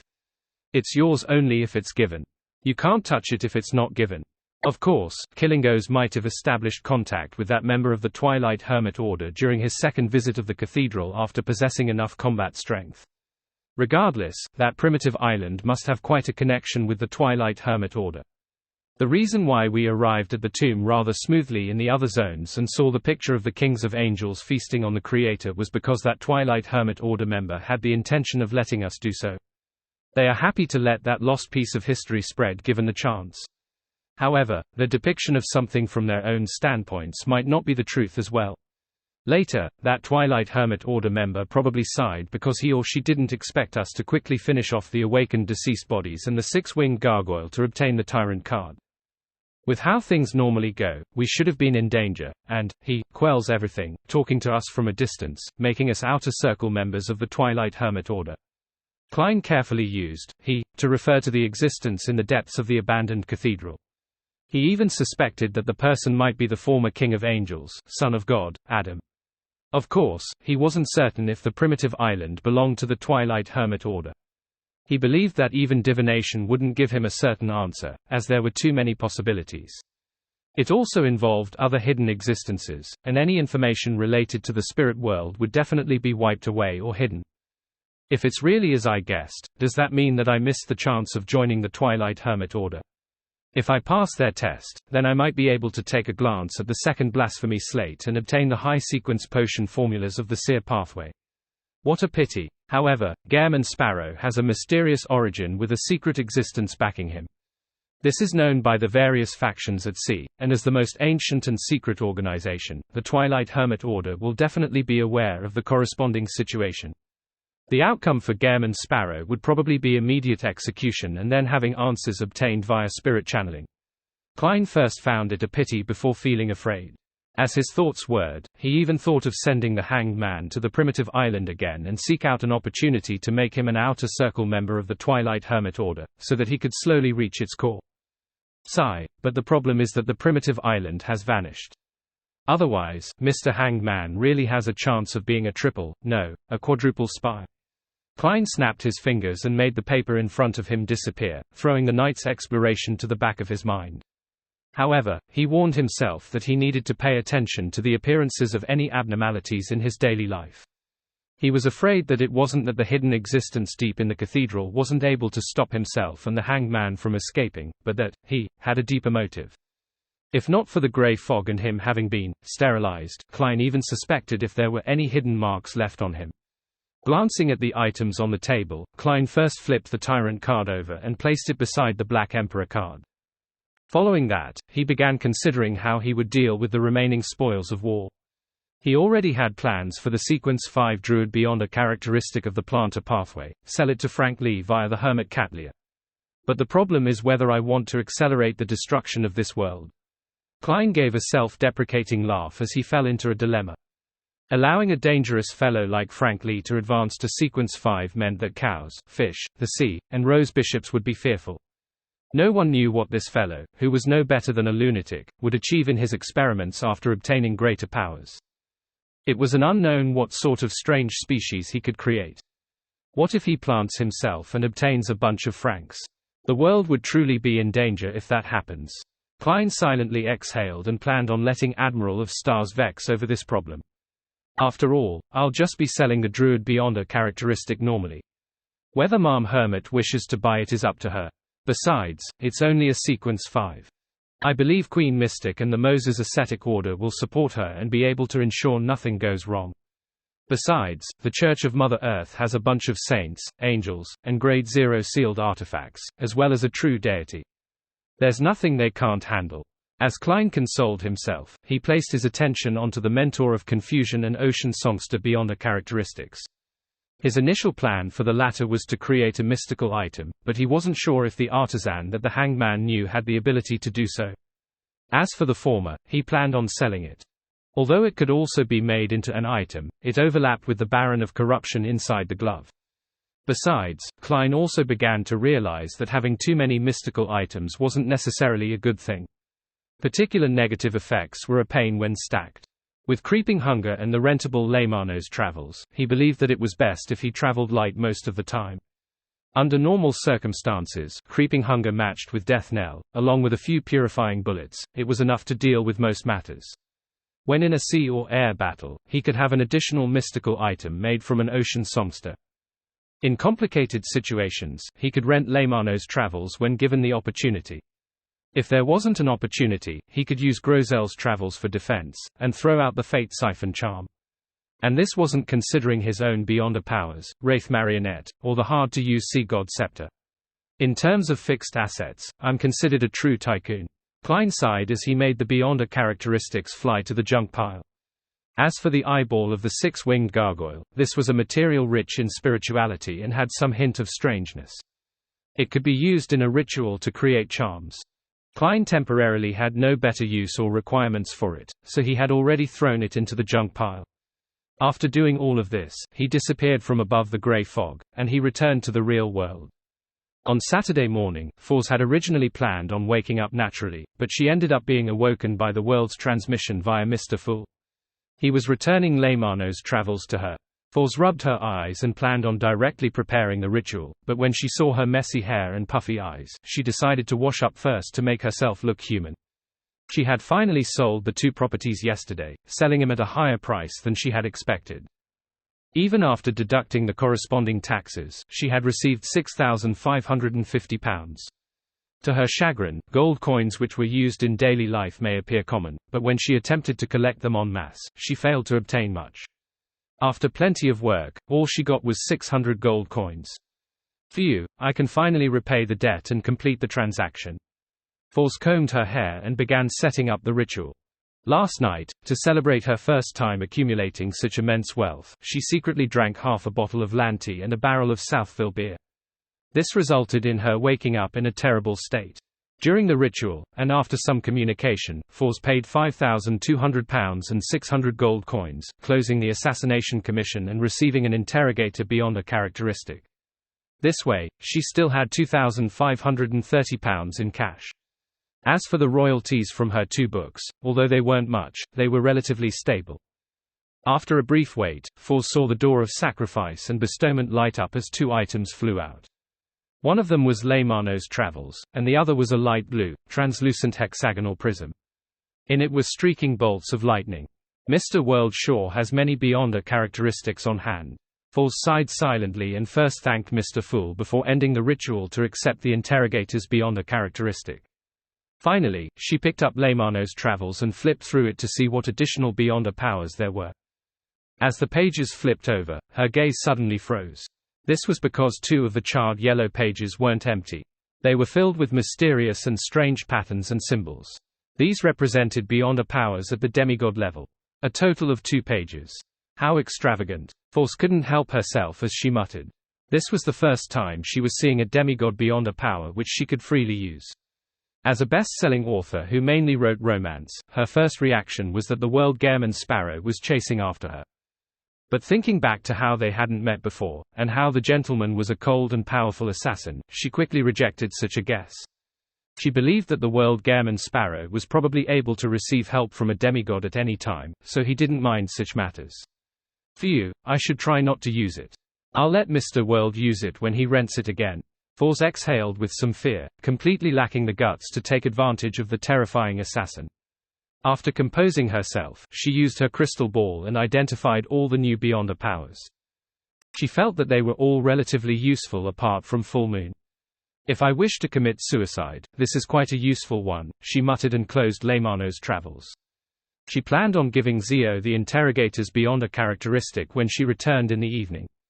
At 7 in the evening, Klein wore starched clothes as he waited at the foyer with butler Walter and valet Richardson to welcome the guests at his ball. Soon, he saw a familiar face walk over. Aaron Ceres. This famous surgeon walked to the main door while helping his pregnant wife. Pregnant lady. Klein's heart stirred as he walked over with a beaming smile. As a polite gentleman, Klein obviously wouldn't stare at Aaron's wife. He looked at the famous surgeon and said, "Good evening, Aaron. How may I address your lovely companion?" Aaron's cold demeanor hadn't changed, but it didn't stop him from handing over an intricately packed bottle of red wine and say with a polite smile, "My wife, Wilma Gladys, a middle school teacher. It appears you are about to become a father again. When's it due?" Klein received the present and asked. The topic he had planned to cover when talking to Dr. Aaron had been about a few new surgery techniques in the papers, but he never expected him to bring his pregnant wife. This was a pleasant surprise for him. This was because Mom Wilma Gladys was expecting the unborn snake of Mercury, Will-Orcepton. Aaron subconsciously glanced at his wife's tummy and said with a smile, "Early July. If you don't mind, I wish to invite you to his birth party." Just as he said that, the gentle and beautiful black-haired lady, Wilma, suddenly held her tummy and exclaimed in pain. "What happened?" Aaron asked in concern. "He kicked me, but he's calmed down," Wilma said with an eased expression. She then looked at Dwayne Dantes and smiled. "Because of my pregnancy, I've been home all the time and haven't been to such balls in a while. Feeling pent up at home, I got Aaron to bring me along. Although I can't dance, I'll be able to chat with the other ladies, and I'll even find some time to play some cards." "Your presence honors me," Klein sincerely replied. "I will come for his birth party in early July." He wasn't affected by the tiny accident, as he still remembered Dr. Aaron's invitation. After exchanging a few words of pleasantries, Klein handed over the gift to his valet, Richardson, and got him to lead his three guests into the hall. Without needing to wait too long, he received his second guest. It was Bishop Electra, who was still wearing his black clergyman robe, and his female partner. His partner was a lady in her early 20s who still had a little bit of baby fat to her cheeks. She looked at everything with a sense of wonder, and she was filled with energy. However, she had an additional hint of maturity to her due to her already having a child. "Good evening, Your Excellency. My sleep has recently been excellent," Klein said, feigning ignorance of the Church of Evernight's secret efforts. Electra immediately tapped his chest 4 times in a clockwise fashion. "This is a blessing of the goddess." He then introduced his female partner. "She's my wife, Shona Johnson." As he often visited Dwayne Dantes and had been to his residence several times, he didn't need to prepare any gifts for the ball. It would appear overly polite and too distant. "Nice to meet you. You are a lot younger than I imagined," Klein greeted Shona half politely and half jokingly with a nod. Meanwhile, he silently did the math. It said that the bishop got married 2 years ago. That means that his wife was only 18 or 19. This age difference is quite huge. In a few years, I might have to introduce a particular chubby apothecary to him. Upon hearing Dwayne Dantes's joke, and recalling the conversation back when he visited him while the former was sick, Electra immediately felt uneasy. He coughed gently and replied, "She's someone who likes a bustle. If she's free, she has no wish to miss any ball." Klein didn't speak further because he saw Ma'am Mary alight from her carriage and was walking over. After letting Bishop Electra and his wife enter the hall, Klein smiled at Mary and said, "Ma'am, perhaps we will be fellow workers next week." The lawyer and accounting team he hired had completed their investigations and had cleared the coin company's audit and said that it was very suitable for investing into. Furthermore, he had already reached a preliminary agreement with the gentleman who was selling the shares. Final confirmation of the sale of 3% shares for £12,800 was to be made next week. When Mary heard that, she chuckled and said, "I already treat you as a partner. This seems to have a deeper meaning to it. Don't tell me that Dwayne Dantes has caught your fancy." Klein's heart stirred as he feigned ignorance and reached his hand out. "I hope for a pleasant partnership." After a shake of hands, he got butler Walter to lead the lady in. At this moment, more and more guests were arriving. Klein recalled the corresponding topics and warmly and humorously received them, receiving plenty of gifts as a result. If not for my instinctive ability as a faceless to remember a person's looks and characteristics, I wouldn't be able to tell who is who, much less find the correct topic to raise. It's no wonder that a butler's help is often needed at such times. As Klein was stirring in poignancy, he saw Member of Parliament Macht and his family arrive. He smiled again and took a step forward. Good evening. Today's starry sky is especially beautiful. Member of Parliament Macht smiled as he handed a bottle of Black Rand from some unknown vineyard to him and said, I've been in Backland for nearly 20 years, but the number of starry skies I've seen combined cannot even compare to the number I've seen this year. I hope there will be more with time. Klein then said to Ma'am Rihanna, I heard that the both of you have gotten a boarding school for Miss Hazel. Rihanna looked at her daughter who wore a cold expression despite maintaining a polite smile. Boarding school education is becoming increasingly popular. It's the same for females. And most importantly, perhaps Hazel will get to know more friends. Unfortunately, she doesn't seem too happy about this arrangement, as she can't bear to leave us. In Backland, boarding schools that targeted females of high society had already grown in popularity. The education they provided might not be better than home tutors, but it created a social circle. The school fees for such a boarding school like that was about £500 a year. She probably can't bear to part with the sewers here. Klein lampooned. After a short chat, he let Member of Parliament Macht and family into the hall. When it was almost time, he didn't wait by the door and instead walked to the second floor. Standing behind the railing that faced the main door, he gestured for the musicians to pause the music. Holding a cup of champagne, Klein surveyed the surroundings. With all the guests looking at him, he loudly said, I'm very happy that all of you can grace this ball with your presence. First, I'd like to thank the goddess, as well as you. I've prepared for everyone local music and food from Desi, and I hope you will like it. After a simple speech, Klein walked down the stairs to the first floor, in preparation to invite a lady to dance the opening dance. Typically, a married host would definitely invite his own partner for the opening dance, while unmarried men or women would dance with a relative of the opposite sex, or invite someone they had their eye on, in an alternate form of a blind date. But Dwayne Dantes didn't have any family or any suitable target, so this matter appeared somewhat embarrassing. However, he had an experienced butler. His butler had hired a socialite of high society, and although dancing the opening dance would result in some rumors, it wouldn't make others believe that they were dating. Therefore, Klein looked at the lady named Aurea without any guilt as he walked towards her. This lady was a widow who had good relationships with several people in Backland's high society. She enjoyed quite a status in this circle, but of course, she wasn't well liked by the ladies. Anyone with a bit of standing looked down on her. Regardless, Aurea's female charms and her bearing was excellent. It was especially so with her figure that had alluring curves. If it wasn't because her looks were only above average, Klein would have suspected that she was a demoness. Ma'am, may I have the pleasure of dancing with you? Klein followed the teachings of his etiquette teacher, Wahana, and posed flawlessly. Aurea with her blonde hair bun smiled and reached out her hand. You are a gentleman that cannot be rejected. That sounds ambiguous. Her identity and the role she plays in social settings ensures that she can't act as demure as most ladies and madams. Klein held her hand, entered the dance floor, and began dancing under the tune of a village folk song. The aristocrats all had land, manors, and castles in the villages, and they spent several months a year there. Therefore, folk songs were one of the mainstream songs in high society social events. You dance really well. If Wahana hadn't mentioned it before, I wouldn't believe that you weren't able to dance before. Aurea deliberately leaned in close.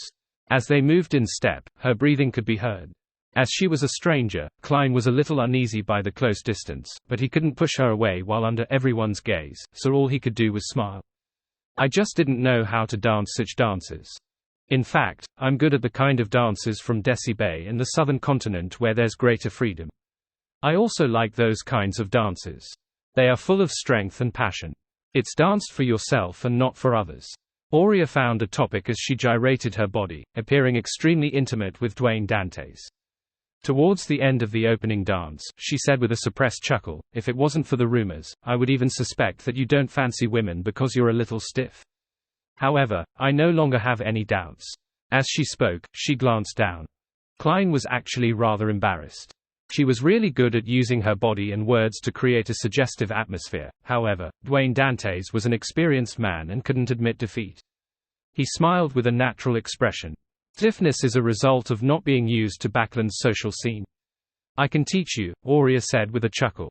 At that moment, the tune came to an end as she took a step back and winked with a smile. You're really passionate. The words were a double entendre that left Klein nearly blushing. He even began to suspect if she was related to demonesses. He continued wearing a stoic expression as he bent his back into a bow, and he sent Aurea back to her spot. Through the corner of his eye, he caught Wilma Gladys, who was pregnant with the Snake of Mercury, walking towards the long table to the side. Her target was apparently the first batch of ice cream. Klein's gaze moved away from Wilma Gladys and looked to the pastries like carrot cake and cream puffs to the side, as well as the roasted poussin, stewed lamb, seared ribeye, desi roasted fish, and the other food nearby. He gulped his saliva slightly and forced himself to retract his gaze as he prepared to invite Ma Mary for the second dance. As the host, he couldn't skip any of the first 3 dances, therefore, all he could do was temporarily forget his hunger and the delicacies. And at this moment, Wilma Gladys, whose pregnant state showed, walked to the spot where there was ice cream. She reached out her hand before retracting it. You want some? Dr. Aaron hadn't joined the first dance as he stayed by his pregnant wife's side. Wilma Gladys sternly shook her head. No, I don't. I'm pregnant. It's not good to have ice cream. However, the little fella in my tummy seems to want a little, just a little. Dr. Aaron nodded indiscernibly and said, then have some. Leave the rest to me. Wilma immediately revealed an irresistible smile. You spoil him too much. She didn't object to it as she watched her husband pick up a scoop of ice cream that had been circled with ice.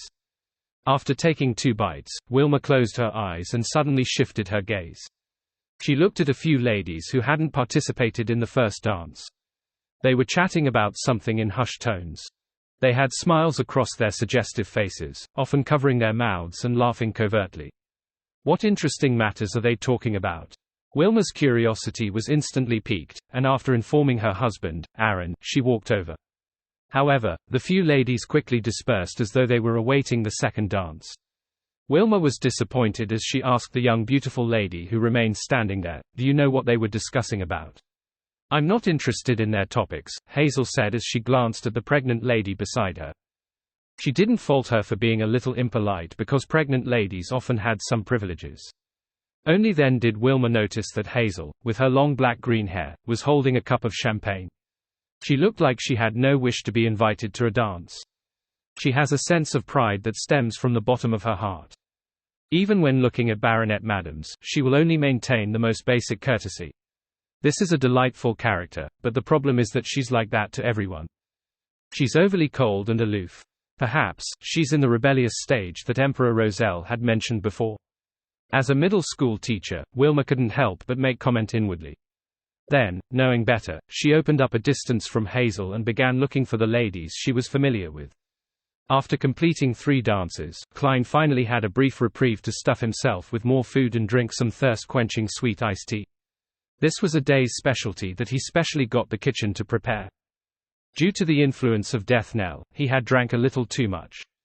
After having a short conversation with Bishop Electra, he had to apologize and take his leave to the washroom.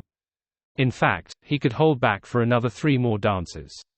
However, he felt that Snake of Fate Will Aucepton might have wanted to communicate with him, judging from his sudden appearance, therefore, he found a suitable place without anyone around. Although he is an unborn fetus and came here passively, if he doesn't wish to meet me, he has 100 ways to stop his mother from heading out. In short, it's worth giving it a try. Klein mumbled as he entered the washroom and locked the door.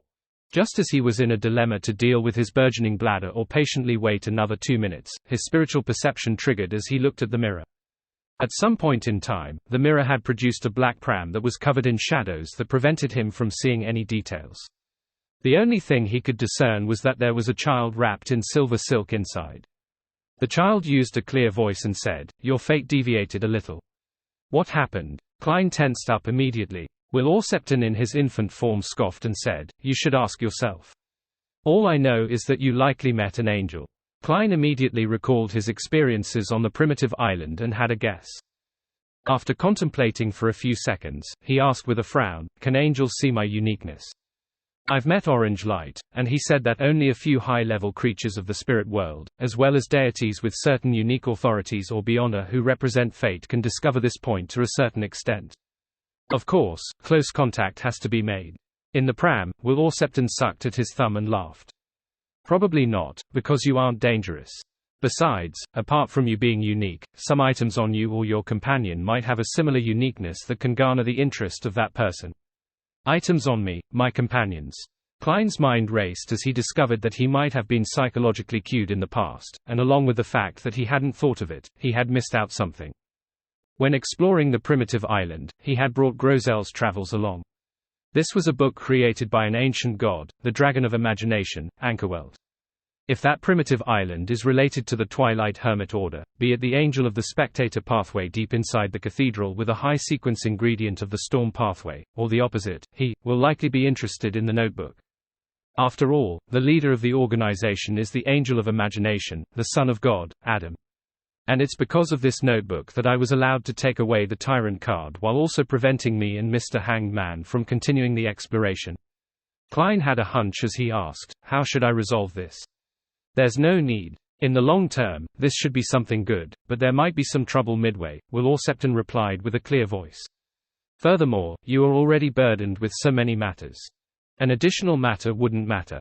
I warned you so that you can take notes so as to not be struck by trouble. Makes sense. One stops worrying when there are too many debts. Perhaps it might create opportunities and let my debtors end up fighting. On careful thought, Klein echoed inwardly. He asked instead, my friend who wishes to obtain a drop of a mythical creature's blood wishes to know exactly what you need. What do I need? Will Orsepton scoffed once again. There's plenty I need. For example, the means to accommodate the die of probability, or how to finish off Ouroboros.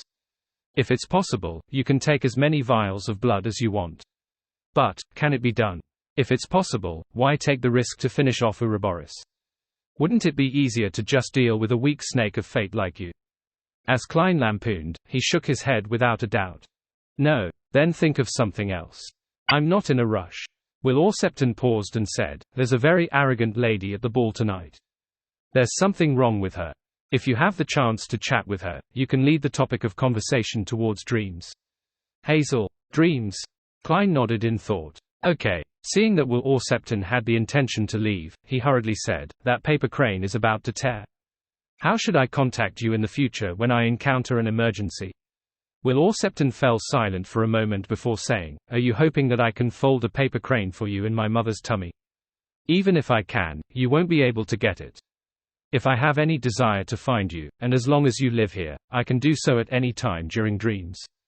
If you have any emergency matters, just visit my father directly. After all, don't you have to wait when using the paper crane? Alright, as a fetus who hasn't been born, I need to have more sleep. Let's leave anything else to the future. All Klein could do was nod and say, if there's nothing else from you. Just as Will Orsepton was about to dissipate his body, he suddenly paused for 2 seconds and said, another thing. What is it? Klein tensed up once again. Will Orsepton dragged out his tone and said, the ice cream your cook made is too sweet. Ah. Klein temporarily didn't react to what he was saying until the black pram vanished from the mirror. He then snapped out of his daze and couldn't help but twitch the corners of his lips.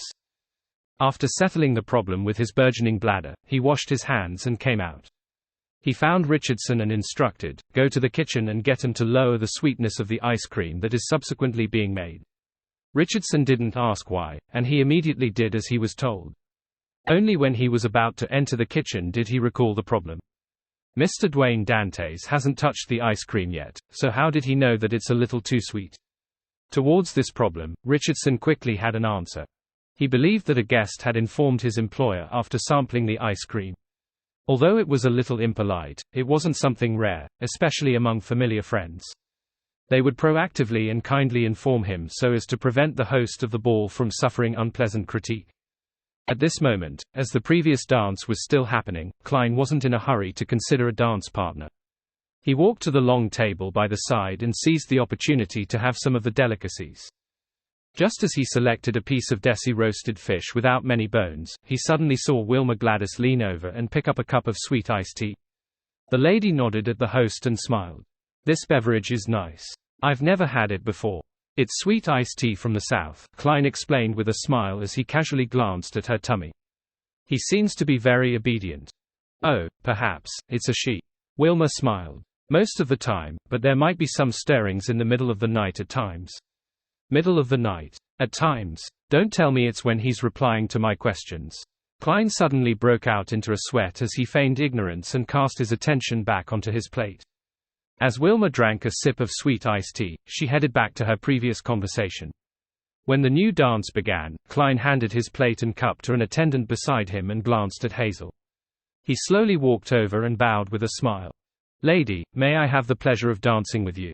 Hazel fell silent for a few seconds and placed the cup of champagne onto an attendant's tray and replied politely, It will be my pleasure. Amidst a soothing melody, Klein and Hazel began dancing with their backs straight. One was tall and slim, and apart from the clear difference in age, their movements, demeanor, and looks were highly compatible. It was a beautiful sight to behold, one that could almost be used as a prime example for dancing. Klein took the initiative to break the silence. As they twirled, he casually said, I often had nightmares some time ago, but thankfully I had the goddess's blessings. I prayed a few times at the cathedral and drank a few cups of holy water, and after that, I stopped jolting awake. Hazel silently looked up and, after 2 seconds, asked, What kind of nightmare? To think you will be interested in such a topic. Will Orsepton was right after all. Klein replied with a smile, I was being pursued by all kinds of monsters inside an abandoned, dilapidated cathedral. But you probably know, it's almost impossible to remember the details in a dream. I find it difficult to describe those monsters. Hazel didn't say a word, but her bright, brown eyes were colored with dissent. That also meant that she believed that dreams weren't necessarily impossible to recall. Klein took a step diagonally with her in his arms as he said with a smile, Indeed, I've had a very clear dream in the past. Back then, I was still in the southern continent. I dreamed of an inverted mausoleum. It was constructed from pitch-black stone columns that extended underground. There were zombies covered in white feathers that appeared from them in a bid to pull me in. I had such dreams for several days, and it's really quite embarrassing. I was very afraid back then, so I frantically went to a nearby city and found a divination club. I got them to interpret my dream, and I received the conclusion that during one of my purchases of local goods, I had offended the faith of a tribe that believed in death. Strangely, when I went to the tribe to apologize, gave them gifts, and participated in their celebrations, I never had that dream again. He had fabricated the story from his experience as a seer. His goal was to pique Hazel's interest to see if she would unknowingly reveal something. At the same time, this was a suggestion with a deeper meaning, one that wouldn't garner suspicion. The deeper meaning was that Hazel could find a divination club member or a cathedral's priest to interpret her dream if she was troubled by it. It was best not to make rash choices while blindly believing the contents of the dream. When Will Orsepton mentioned that there was something wrong with Hazel and suggested chatting about dreams, Klein suspected that her dilemma stemmed from a dream that kept happening. Otherwise, it was hard to explain how, despite being at least a sequence 8, she had a severe lack of knowledge towards the mysterious world with her blind arrogance. Furthermore, she was a lady from high society who had been educated at home. Thus, it made it difficult for her to make contact with unaffiliated beyonders or those without clear intentions. After all, her father was a member of parliament who was definitely protected. She likely had no lack of beyonders around her. Therefore, Klein believed that Hazel might have made contact with something or had caught the fancy of some powerful beyonder due to her personality. Through dreams, she was slowly guided to become a beyonder, without giving her the necessary knowledge. At the same time, the entity enticed her to dig in the sewers to search for something. There were 2 reasons that solidified his theory. Firstly, it was because of Will Orsepton's words. Secondly, Sequence 5 of the Marauder pathway was Dream Stealer. It was impossible that it only had the one beyonder power of stealing the intent behind an action.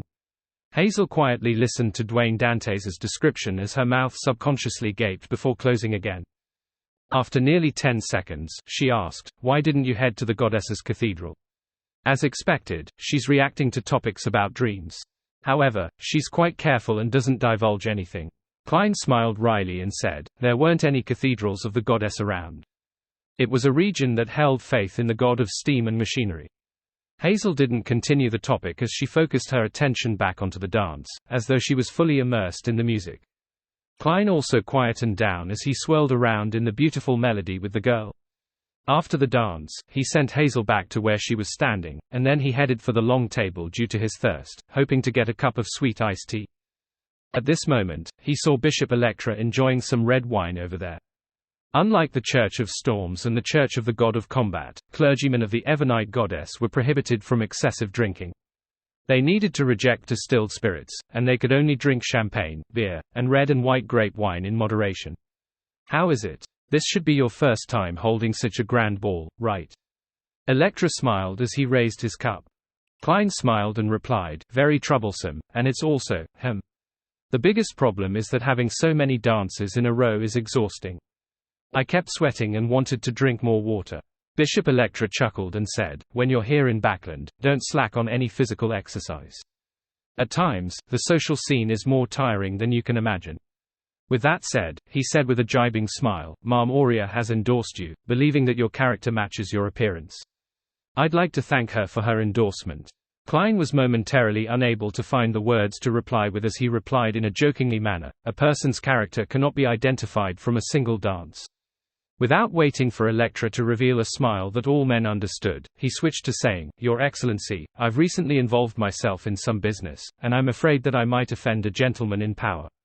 I'm a little worried. He was referring to the Coin Company and Baron Cindras. Electra took a sip of red wine and said, Don't worry. Backland follows the rule of law. Besides, the goddess will bless you. That's relieving. Praise the lady. Klein seriously drew the crimson moon on his chest. After Electra headed for the dance floor, his gaze darkened as he sighed silently. He wasn't feeling fearful or hatred. He just felt a slight guilty conscience. Up to this point in time, the Church of Evernite had been good to him. Although money was the reason, they had provided him plenty of help to the point of providing him some protection.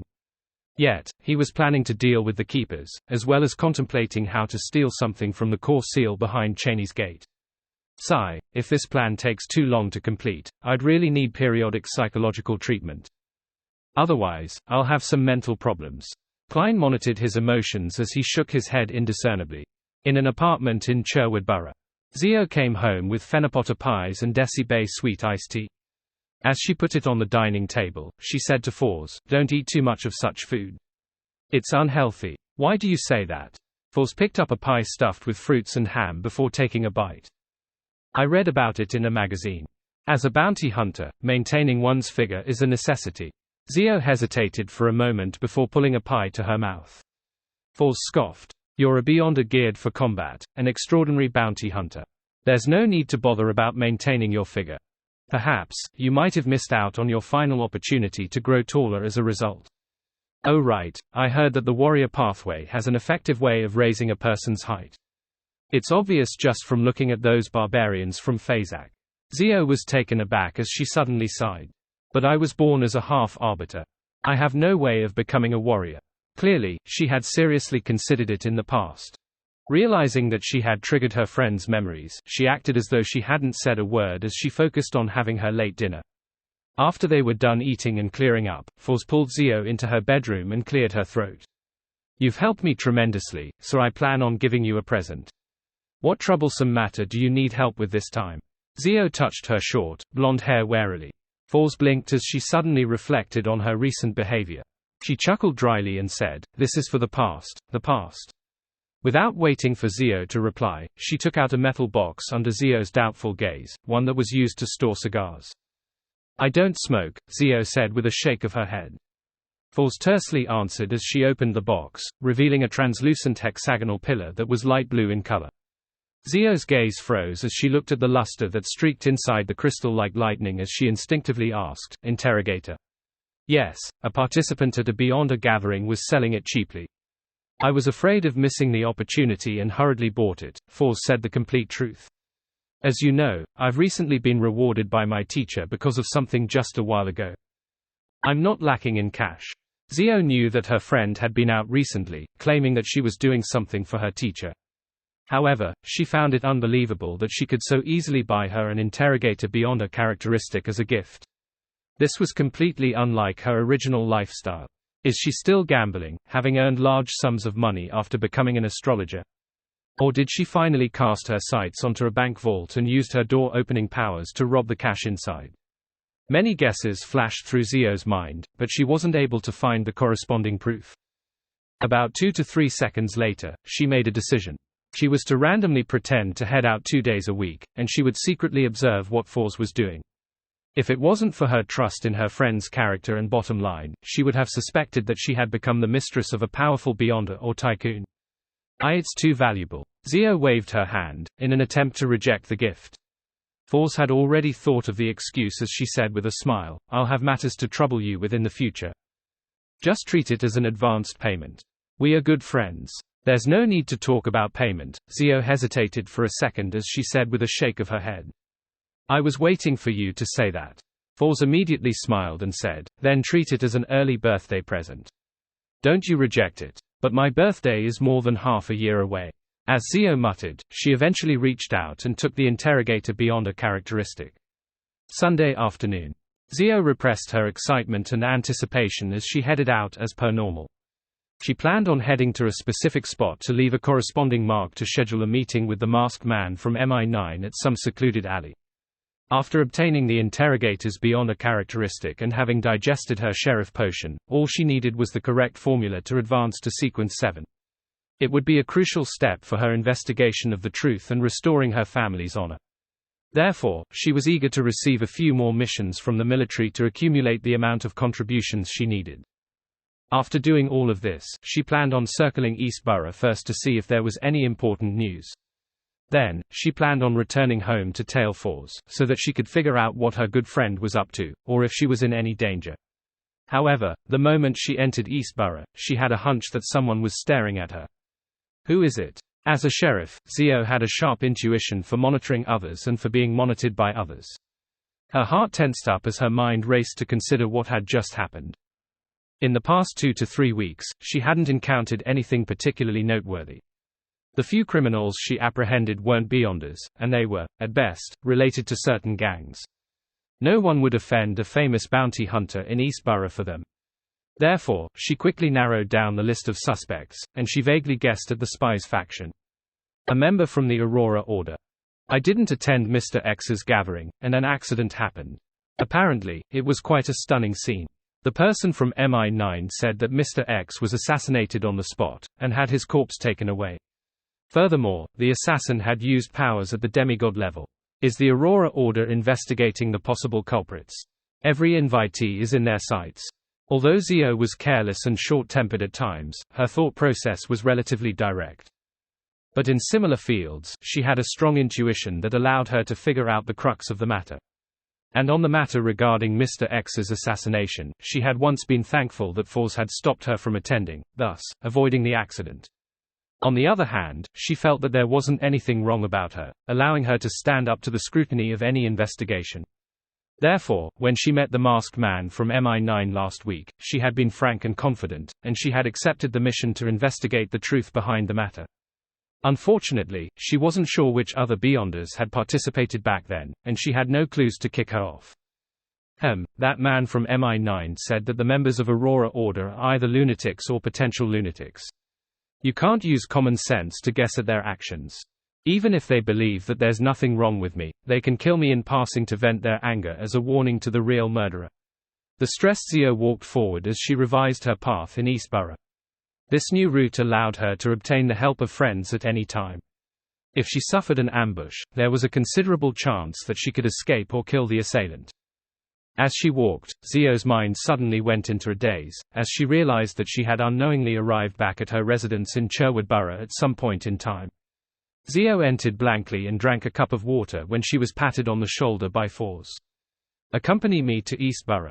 Zio was taken aback as she found herself saying something very familiar. You want to head out to gather material. Fours immediately said that it wasn't the case, indicating that she had previously accepted a mission to find the dust left behind after a ghost faded away. As the deceased had been given a send-off by the priests at the cemetery to their respective deities' kingdom, there wasn't any ghosts. Thus, they could only head over to Eastborough to find targets. Zio hesitated and said, "Can't you push it back a day? I'm planning to participate in Mr. X's gathering." Fours immediately wore a bitter look and said that she had delayed it by too much, and the mission's deadline was looming. Zio sighed and agreed to accompany her friend to Eastborough to find a deceased person that had just died or one that hadn't been discovered after a period of time since the death. Just as the two were about to exit, Zio felt the wind strike her in the face as she trembled and snapped awake. She saw a wandering poet sitting in a corner, playing a 7-string guitar as he sang a folk song that was famous in the southern villages. Zio frowned slightly as she rubbed her temples. She had a nagging feeling that her mind had gone adrift, but she couldn't remember what she was thinking about. She continued maintaining her vigilance as she followed her originally set route, entering a bar that sold lunch. On the way, she met an Eastborough resident who would occasionally provide her with intelligence. He was a man who was either 23 or 24 years old. He had thinned his brows, and his brown hair reached his shoulders. His facial features were rather soft, and he had put on cheap makeup. He gave off quite an odd vibe. "Sherman, did anything happen in the past few days?" Zio greeted. According to what she knew, this young man named Sherman had always thought of himself as a woman. However, fate had played a terrible joke on him, making him a man. This made him suffer serious levels of ostracization for many years. Sherman grinned and said, "It's been peaceful. No man offered to buy me any drinks. Drinking is bad," Zio advised him seriously, walked past him, and walked to the bar counter. Sherman spat as he walked to the entrance, swaying his hips until he arrived at the condominium he rented. He paused at the door for nearly a minute before walking 2 steps to the side and knocking on the door next door. The wooden door creaked open as a low, female voice sounded with an undeniable sweetness to it. "Have you made your decision?" Sherman walked in and closed the door behind him. Looking towards the bed, he said to the black-dressed lady, "I'm still doubtful. I don't believe that there's something as magical as that." To him, the lady had a round face and a gentle and refined temperament. Not only was she sweet-looking, but she also had a different air to her. She was extremely charming and alluring. Of course, to Sherman, he was more envious instead of smitten. The black-dressed lady replied with a deadpan expression, "Haven't you seen the picture of my former appearance?" Her gaze moved as she couldn't help but feel a sense of melancholy. "But that might have been your twin brother. I find it difficult to believe that there really is a substance to change me into a woman," Sherman said in a wavering tone. The black-dressed lady chuckled without any humor in it. "Then, you can pretend that it's fake. You may leave." Sherman's hands tightened as he fell silent for a long while.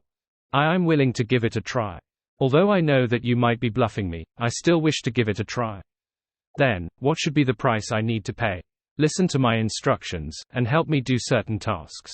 Don't worry. They will definitely be things you are capable of," the black-dressed lady said. "To truly change your sex, you need to drink 3 potions and complete certain rituals. I'll guide you." Upon saying this, she said in a self-deprecating manner, "You can consider your female name." Ellipsis. At night, in the Backland Bridge area, in a small alley at Iron Gate Street. Zio stood under a street lamp that had been shattered by someone. She was recounting what had happened in the morning. After confirming that she wasn't being tailed, she returned to Sherwood Borough and secretly observed Fours. She discovered that her friend didn't head out at all, staying at home like she usually did. She spent most of her time reading novels, newspapers, and magazines. She also drew the curtains in her room for nearly an hour, as though she was familiarizing herself with her beyonder powers. Until she had nothing to do, she got a piece of paper and spent 15 minutes writing the opening to her new book. Finally, she tore it apart, crumbled it into a ball, and threw it into the trash can. She smokes and drinks excessively. Zio silently clenched her teeth when she saw a figure in a black suit walking out of the shadows from the other end of the alley. The man was tall and wore a golden mask that revealed his eyes, nostrils, mouth, and cheeks. He was none other than the MI9 member who was in contact with Zio. "Is there anything urgent?" he asked directly. Although Zio was short, she said in a similarly domineering manner, "I was tailed in Eastborough. I suspect that it's someone from the Aurora Order. They seem to be investigating what happened during the gathering." The topic Zio had prepared to talk about was about someone she was asked to look for. She planned on using a clue that couldn't be confirmed, to make a request for the emergency meeting to appear normal. However, she now had a more suitable excuse thanks to the Aurora Order. The lunatics from the Aurora Order are like that. Although they know that we're also investigating the matter and are finding him, they don't shrink back. If it's not because of that, they wouldn't always be suffering setbacks, the golden masked man said with a laugh. To be frank, I'm very surprised that they didn't directly surround you and bring you to a secluded place to interrogate and channel your spirit. Zio was about to answer him that the Aurora Order member didn't tail her for long when she suddenly recalled the dazed feeling she found inexplicable. Hence, she deliberated and mentioned, "I'm not sure what I encountered. For a very brief period of time, I seemed to be in a daze and can't remember what I recalled." The golden masked man fell silent. After nearly 20 seconds, he said, "The investigation pertaining to you should have ended. The importance the Aurora Order has placed on this matter has exceeded my imagination. I will report this matter." You mentioned that many Beyonders received the invitation but didn't attend." Zio nodded and said, "The participants of each gathering doesn't exceed a third of the number of people invited. This is mostly normal for a gathering. It's not an exception for Mr. X's gathering either." The golden masked man considered for a moment before asking, "Are there any clues about the person I got you to search for? The person whose original name was Tracy?" Zio shook her head after seeing him nod. "Not yet. She's likely experienced." The golden masked man immediately chuckled. "The number of people she has killed is more than the number of bounty missions you have completed. If you have any clues, make sure not to approach her. She's highly dangerous." Zio tersely answered and focused on the main topic at hand. "Is there a new commission? Why have you suddenly become so proactive?" the golden masked man asked in surprise. Zio frankly replied, "I'm almost about to save up enough points to exchange for the interrogator potion formula. I wish to obtain it early. Actually, there's no need for that. You can directly exchange it for the potion, as it will save quite a bit of points," the golden masked man suggested in Zio's behalf. "I already have the Beyonder characteristic." Zio shook her head and said, "That would still take a very long time. I might be able to buy the ingredients at other Beyonder gatherings." The golden masked man didn't insist as he said with a laughing sigh, "I wish you luck. This time, it's a rather complicated commission. If you can complete it, you should have enough points." Zio held back her delight and asked, "What's the mission?" The masked man said with a slightly odd tone, "Take note of the people Viscount Stratford interacts with, and list them down in a report before submitting it to me. There's no need for you to frequently monitor him. Whenever you are free or walk past, take note of it in passing. Trust me, you aren't the only one working on this mission. As long as you hand over a report of certain value a week, it'll be considered as you contributing a certain amount. This can be repeated every week. Viscount Stratford." Zio suddenly fell into a daze again, but this time, she knew why. This Viscount was the captain of the Royal Guards. He was once her father's deputy.